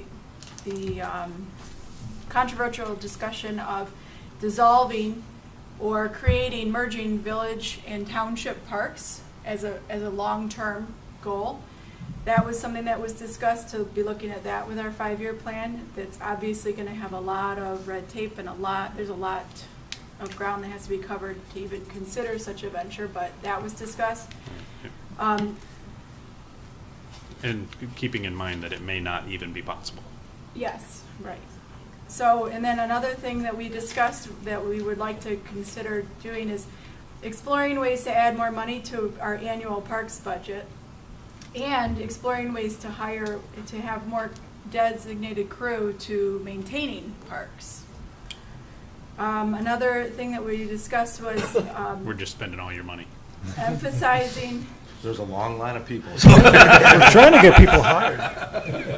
well, really what we talked about too is coming up with ways to, figuring out ways to get more money allocated so that there was more money to be used, not necessarily taking from. And we talked a little bit about that. We have a new revenue source in terms of the recreational marijuana permits and taxing. We talked about, staff has talked about, what money, if the police and fire millage passes, that's gonna free some general fund money up. And that's where everybody needs to understand that Parks is in the general fund. So when times are good, the general fund's good. When times are tight, the general fund is tight. So that's where these, I call them quality of life issues, quality of life items, like parks and those kind of things, those are the first things that usually take the hit when. Right, because they're not absolutely necessary. Right, so. Another thing that we discussed was really emphasizing and trying to put together an organized structure of volunteerism, promotions, and opportunities to volunteer. Like, for instance, creating subcommittees for each park, like Friends of Crapo Park, Friends of Lakeside Park, and so that we can have pools to pull from for extra additional help in looking out for the parks. That could be security, that could be maintenance, that could be repairs, that could be just trash cleanup, things like that. Another thing that we discussed was how to spend the extra money that's put into our budget. That was definitely came up as a discussion point. We also discussed different updates that need to be made at Lakeside Park, and that was prompted because of the public input. Repairing, getting the drinking fountain working again, adding changing tables into the bathrooms, repairing or updating the sandbox, fixing the slide that's broken, and the loose rail on the ramp. Just the different things that came up in the fencing, also the chain link fencing around the park. We also discussed educational opportunities, adding that, investing in adding that to our parks. Like, for instance, the PowerPoint that he did for us tonight, it would be nice to get some signboards on the different parks of what kinds of species or what kinds of creatures you could potentially see there. So somebody walking into the park can get an educational experience too. We also talked about improving communications, like setting up a website, using the Facebook more, utilizing the village websites. We talked about adding, focusing on accessibility and restrooms in every park. We talked about That should be a master plan point. well, these are all master Yeah. plan points, yeah. Year-round activities being encouraged, so as opposed to just spring, summer, fall. And then planting more trees. So that was something that we definitely want to add into our 5-year plan, and more benches and memorials, and creating a tribute program and get that up and running. And then also uniform signs. And then we also discussed it, along with the uniform signs, it'd be nice to have signs that showed and indicated histories of our parks. And that's the list that I have. You know, one of the other things we talked about with the master plan was, is it absolutely necessary? Should we what did I say? Oh, should we change the way that we manage the parks to include the master plan more? Yes. Or should we update the master plan in such a way that makes it more intuitively useful? Because at this point, we put our ideas in the master plan and then it gets put in a box for 6 years. I guess we all kind of are still going after the items and the things that we put in the master plan, but we don't reference it as much as we maybe should. One of the advantages of having an updated master plan is if a grant comes around. Right. Most of them require you to have an updated master plan. Right. So if you have that, that gives you more points towards a grant. Like I said, grants are great. They're quote-unquote free money, but a lot of times they take a lot of legwork, and like we've talked about with staff Right. shortages, to have that person constantly chasing down all the necessities or all the items that are necessary for a grant aren't always there, so. Right. All right, so I think we have our direction for the master plan. We'll, at our next meeting, we will circle back around to that. When I pull out my paper version at home, I'll try and section it off into manageable bites for everyone, and we'll divvy that up at the next meeting. Everybody feel like they can do that? Yeah. I'm not excited about it, but I will. Yeah, and if obviously we'll all have to help each It's other. either that or we're gonna eat up our whole budget. Right, on it's either that or we doing spend $12,000 or $15,000 to have Plant Moran do it or whoever. I'm in. Okay, so let's do that way. All right, so last order of business, music in the park. I have a feeling that's why Richard's here this evening. Chris, before we get too far, Oh, can yeah. you and Sarah both send your notes to Megan for Yes. that from the March 20th meeting so that we can get Yep. it in the next packet? Yeah. Will do. From the reading of her list, we have about 70% overlap. Okay. perfect. Well, Okay, yeah, cool. just as long as we get something so Yeah. that we can put it in the next meeting, so it Absolutely. makes everything official for the next Your budget. minutes. Yes. Okay, so- Yes. So we discussed last month, at the end of our meeting about the music in the park. And as we know, Chris has been the main organizer of that, and he just doesn't have the availability last year or this year. Well, last year we also had COVID, and so. We weren't doing it anyways. We weren't doing it anyway, so that worked out fine. But this year, I think it's so crucial that we focus on having more free family events in our parks. Especially with the price of gas, I think we can expect a lot of locals to be staying local this summer. And the more activities we have, I think the better. So one of the ideas we came up with was having the chamber. The chamber is very interested in taking over music in the parks, though. And Richard, would you like to say some things on that? Very good signage. Put it up here. Okay. thanks. Perfect. Yep. So,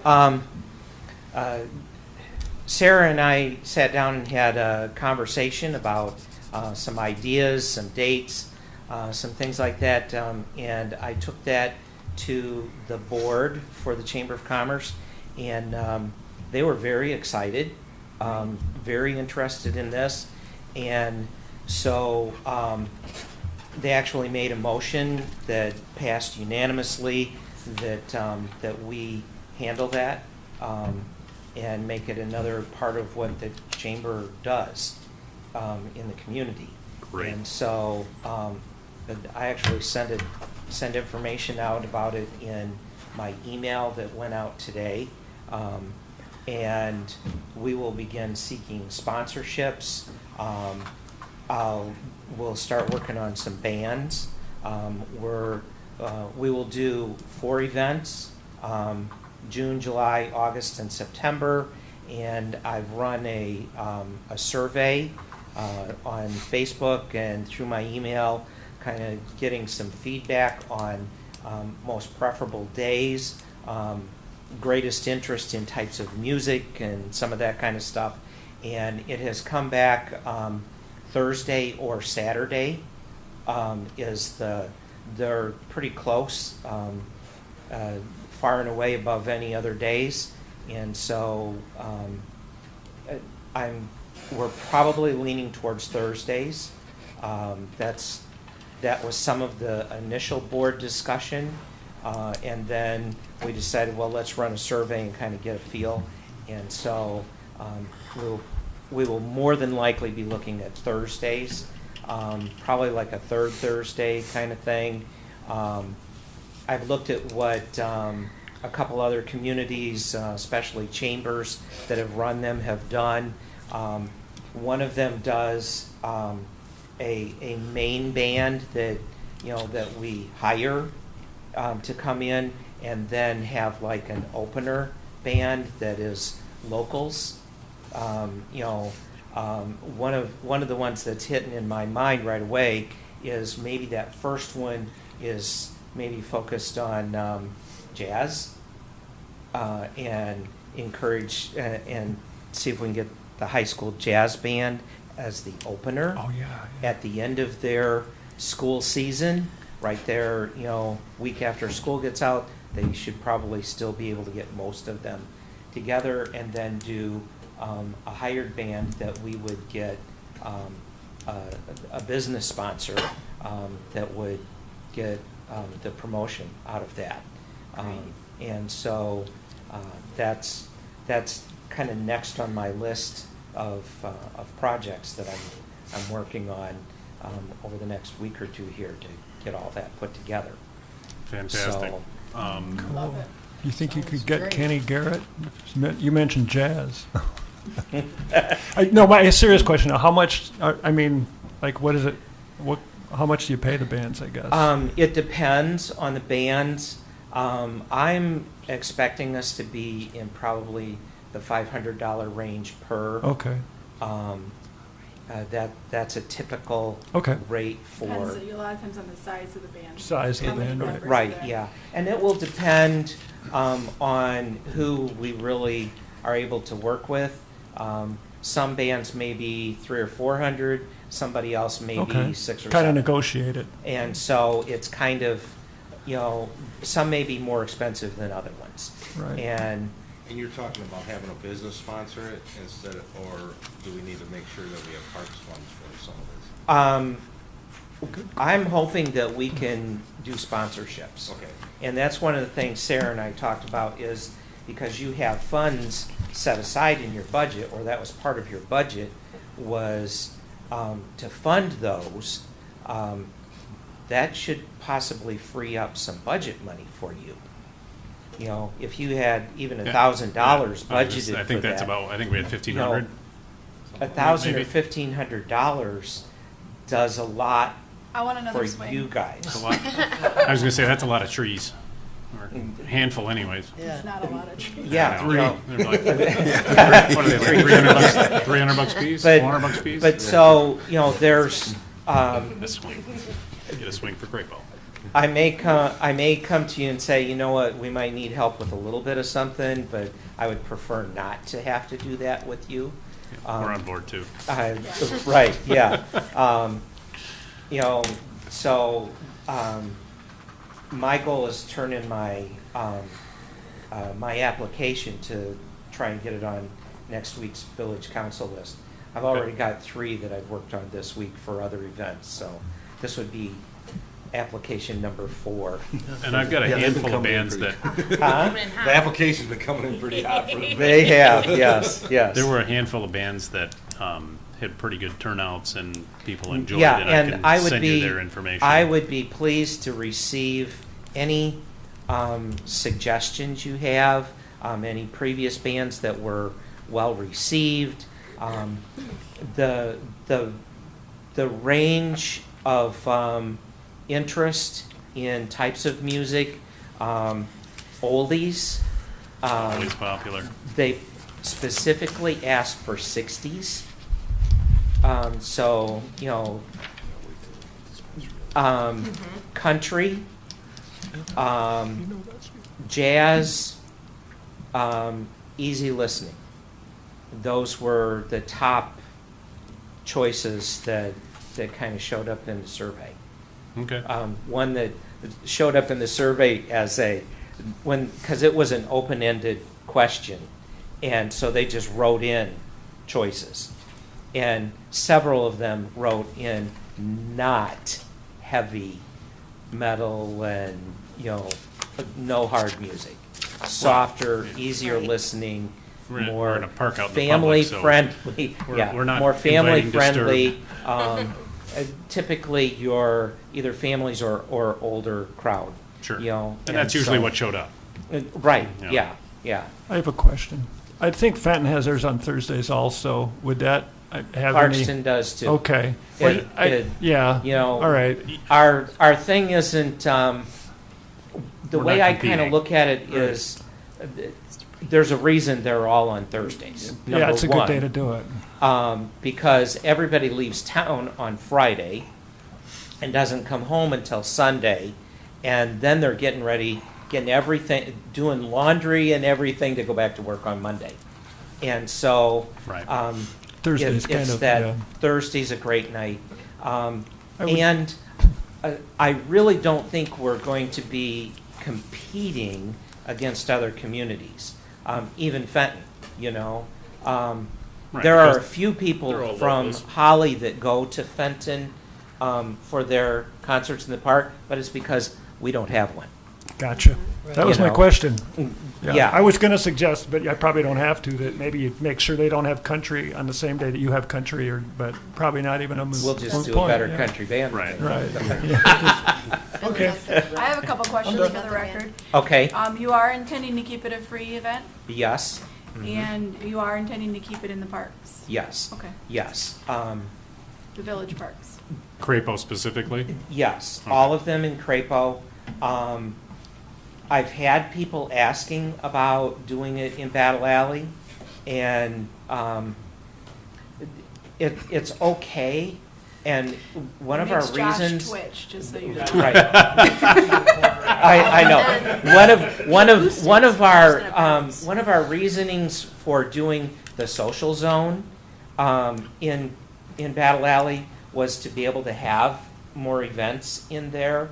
But I don't think. one of the comments in discussing that was, have you ever been in Battle Alley in late July, late in the afternoon when the sun is directly overhead? It's hot. It's about, It's 20 degrees warmer, it is, right. And so, and the acoustics can't be very that good. would kill our turnout. Yeah. Get your ice cream and your pizza and then Come to the park. Yeah. And Yeah. so, yeah, the pavilion, I think that whole thing is a great setup in order to do this, and so, One thing we had kind of talked with George Cullis from the Dickens Festival is borrowing some of the benches that they use in Battle Alley during the Dickens Festival. We had never gotten around to actually borrowing them, but he said it wouldn't be a problem. So if yeah. you may want to reach I out to know him. somebody else on the board too that could make that decision. Good. Yeah, well, It sounds like you're volunteering to deliver a big volunteer. I don't know about that. so you probably wouldn't need many of them, but if you had 10 of them in there, that would Right, yeah. that would be helpful for the people who do just show up. Most Right. people, when they come, they know they're coming. They bring their own chairs. Right. But if somebody's downtown and they go, what's going on over hey, at the what's park? at the park? Well, as And the there's a event, place for them as to the sit. event becomes more consistent, you're gonna have people coming with more chairs, but you're gonna Right, get yeah. passer buyers, yeah. Right. And our ability as the chamber to market is a lot better than what your Than our ability has Facebook been. page? Right, I have a mailing list, an email list with almost 1,000, emails that I send out to. And the ability to to print flyers, to design, to do, a lot of that stuff that, We just don't have the time or the manpower or the money. right, well, I don't have that either, but, I tend to be able to find it a little easier. Right. You know, so, Okay. so Great. we're taking it. Great. So I don't think we need to take any action on this, but I do appreciate you Sure. filling us in on the details. Yep. That'll be a great addition to the park, bringing that back from a 2-year hiatus. Yeah. And speaking of concerts, I don't know if any of you have heard about the big one that we are working on as the chamber for this summer is Saturday, June 25th. We are doing a concert and food truck rally at Holly Foods parking lot. 25th? Yep. When to when? Starts 4 o'clock, runs till about 10. And we have Alan Turner and the Steel Horse Band coming. Wow. I have it in my calendar already. Yeah, yeah. Of course you do. We bit off pretty good with that one, I will tell you. You have And everything in your calendar. that one, we're doing logistics with off-site parking and police presence, and because it's not in a park, we're going to do a hospitality beer tent. I've already talked with the new brewery. Sweet. And so we'll be working with them on that endeavor. And Great. That's So- exciting. Good news all around. Thank you. Yep. Thank you, Richard. Moving right along. I'm pretty sure his 4 minutes are up, so. Yeah. This was part of their agenda. Yeah. Reports, you have anything else for us, Brian? Yes, I did get a quote from Curtains for the pavilion / gazebo. I did use a Waterworks? picture. Waterworks, yes. Okay.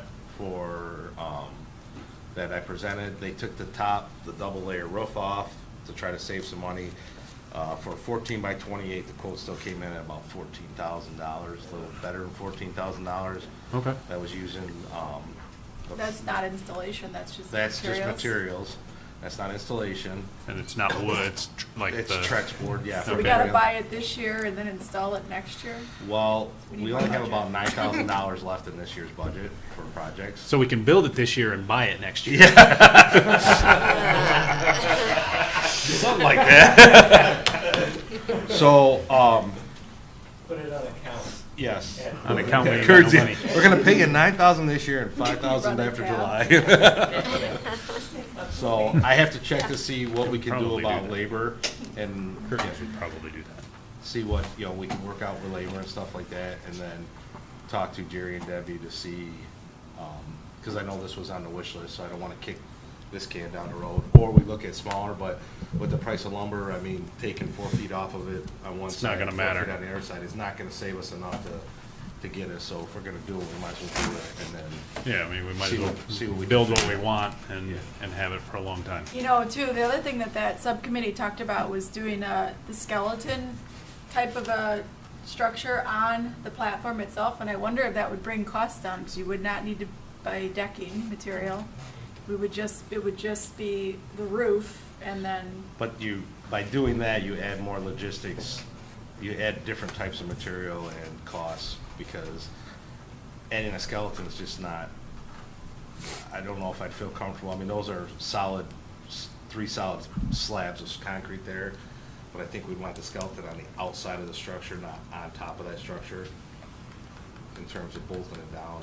And either way, though, wouldn't you avoid all of the decking material? You would, but I mean, I could go through and I don't think that the decking material is a majority of the cost.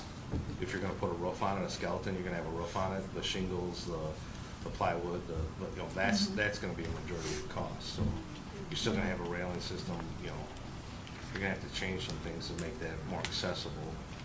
Right, and then Because we've right now, got that's to build not a path. ADA compliant. Right, we'd have to build a path to it. Yeah. So, like I said, there's other things. I mean, I'm not saying it's done. I can get a quote for that too and bring it back. Well, we to the don't next have a meeting. path to any of our other gazebos, do we? Yes. Yeah, actually we do. We've got We a have ramp at at Danshaw. Danshaw and There's sidewalks to all. There is a Great Bottega, right? There is sidewalks at all the other parks. And that is part of our 5-year plan. We definitely want to increase our accessibility. Right.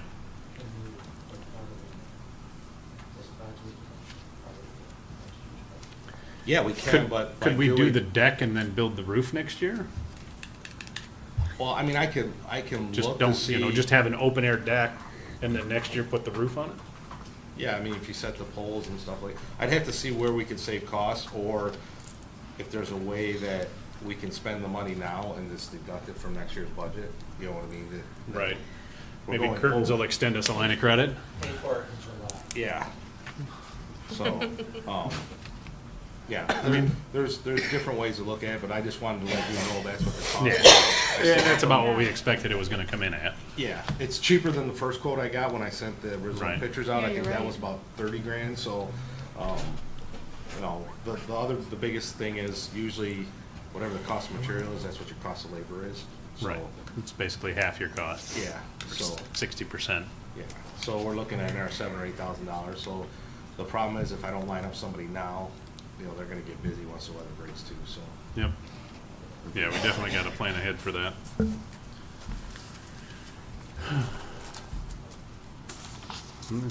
Anything else, Brian? That's all the good news I got. And that's you said that was just a rectangular, what was That's the a dimensions? 14 by 28.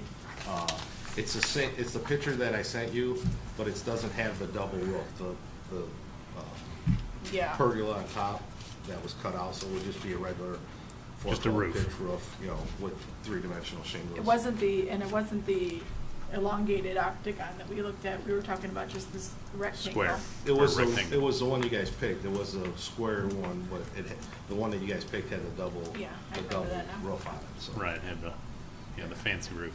Yeah.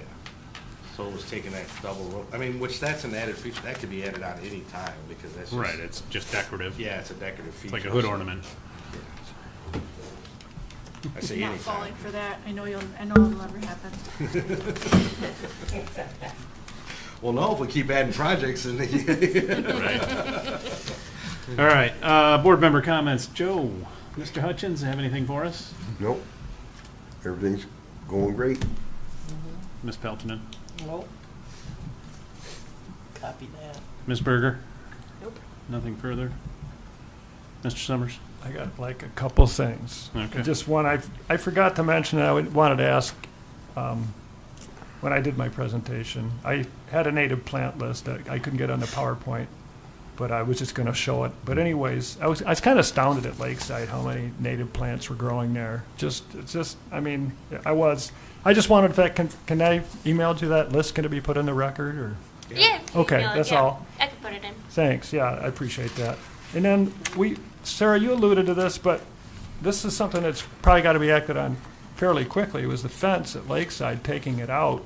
Or did I doze off during that? But because that'll have to be, we'd like that done before the 4th of July, correct? Because of the safety issue? Yeah, you're right. Yeah, did we speak almost, about that. right, I we only- did I speak, only of touched yeah, on you it just briefly. touched on it, and I think we should bring that back up real quick. So, What we were talking about was the discussion we've had numerous times about the cyclone fence, removing it, at least taking the fencing off, even if the poles were there, prior to the 4th Fourth of July celebration because of the expected crowds coming. But leaving the portion or a section of it, or what we wanted to do is make it half the height, right? By the basketball courts, or replacing that with the split rail fence, that area, to keep cars off of there. Well, we just want, I think the cyclone fence by the ball court is a good idea to keep the ball from rolling out into the parking lot. I don't think it needs to be 6 feet tall. I think a 4-foot fence would be fine. I don't know how much. I'd have to get cost. I know the fence contractor we've used the last couple of years, they've been so busy trying to, I'm still waiting for a quote to add gates to make that larger at the viewing pavilion at Gantz or Waterworks. So I know a lot of contractors, they're very busy, and I'm not Sure. making excuses, but all this, I mean, we have about $9,000 left in this budget. So if we're gonna spend that money towards this pavilion, or are we gonna spend it to replace fencing? Right. You know, all those things, I mean, it's a great idea, but it comes with a cost. And it What also- about just removing the Yeah, fencing? for now, just removing it. But the reason the fence is there is to create a barrier so people don't drive right up to the basketball. Right, court, there's, up to the- right. If we remove the Lawn. fence, we also have to have You a have to have- planting process in Yeah, place. to keep people from just Driving driving into right the up park. to the edge of the pavilions and. In that case, at the very least, I think that we should try to remove a couple extra sections, just to allow for a quick exit in the event of an emergency. We have a huge amount of people that come there, and everybody has to filter through a couple of small gates, and that would Well, be a real problem. there is large gates at the end down by the big pavilion that we open up during the event. But that's not where the majority of the crowd is, though. I think that we have too many people in there. I don't think that this is probably an emergency that we need to, I mean, we've been having thousands of people at Lakeside Park for many years. So, I think we're gonna have a much bigger crowd this year than we have in the past. I don't know how many more people we could fit. Exactly, that's my point. But I think we are gonna have, there's gonna be a lot of people not traveling this summer. yeah, And there's a lot of people that didn't do that last 2 years. right. that They're are gonna be wanna get very- out. We should be prepared for very large crowds. Okay. That's, I think it's a safety concern. You know what, I'll bring it up to, our village manager and the fire chief, see if they don't feel like it's a safety issue, that's fine. But if one person brings a gun, the whole crowd mass exodus, and there's not enough space for people to get out of there safely, unless they go into the lake. Nobody's gonna go into the I lake. mean, we've had 5,000 plus people up there for fireworks events where we've had standing room only. Right. And we've not had an incident. I'm not saying that we can have an incident, but like I said, it's a funding issue.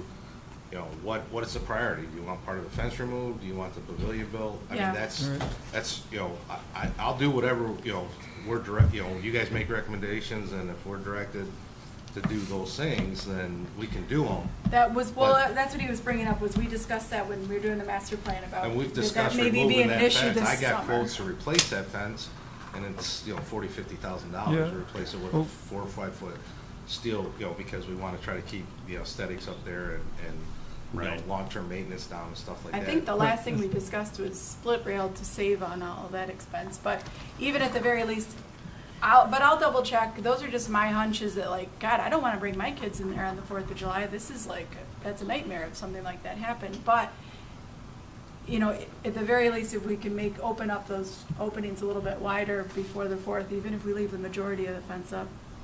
But I'll address that with,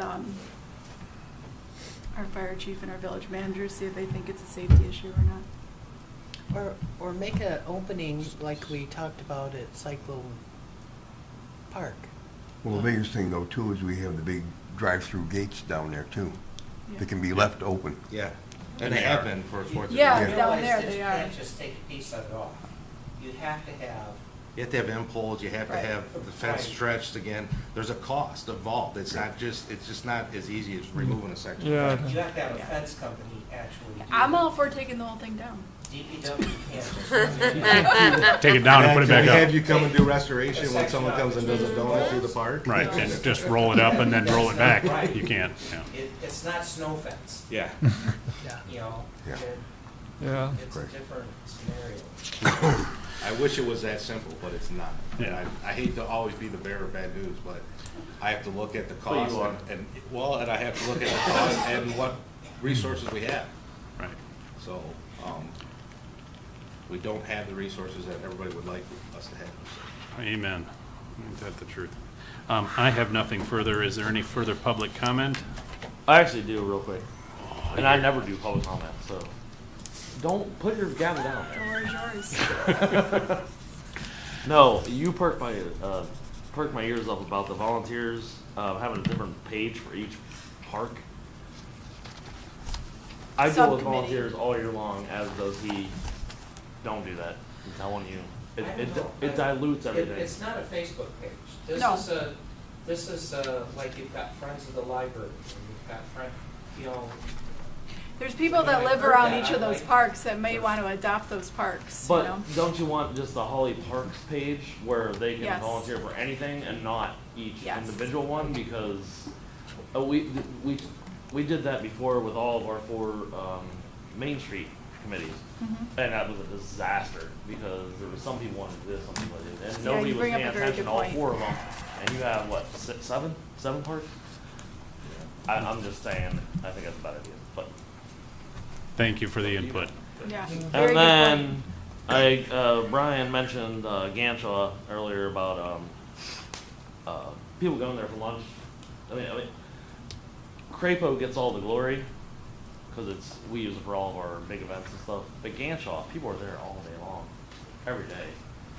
Mm-hmm. I think that one needs to get a little more attention. That's all. That's all I got. Yeah, I have seating at Ganshaw on my wish list, so. We get a yeah. lot on our wish list for that Yeah, park. I mean, we've got a lot on our wish list because we haven't been taking anything off of our wish list for a decade. It just keeps growing. Just keep adding Right. stuff. We just keep adding stuff. It's our honeydew Gale list. swings, yes, we got gale swings. Right. All right, I'm officially calling them gale swings. We can officially name them. Okay, we're adjourned. It is 9:01. Well done. Well,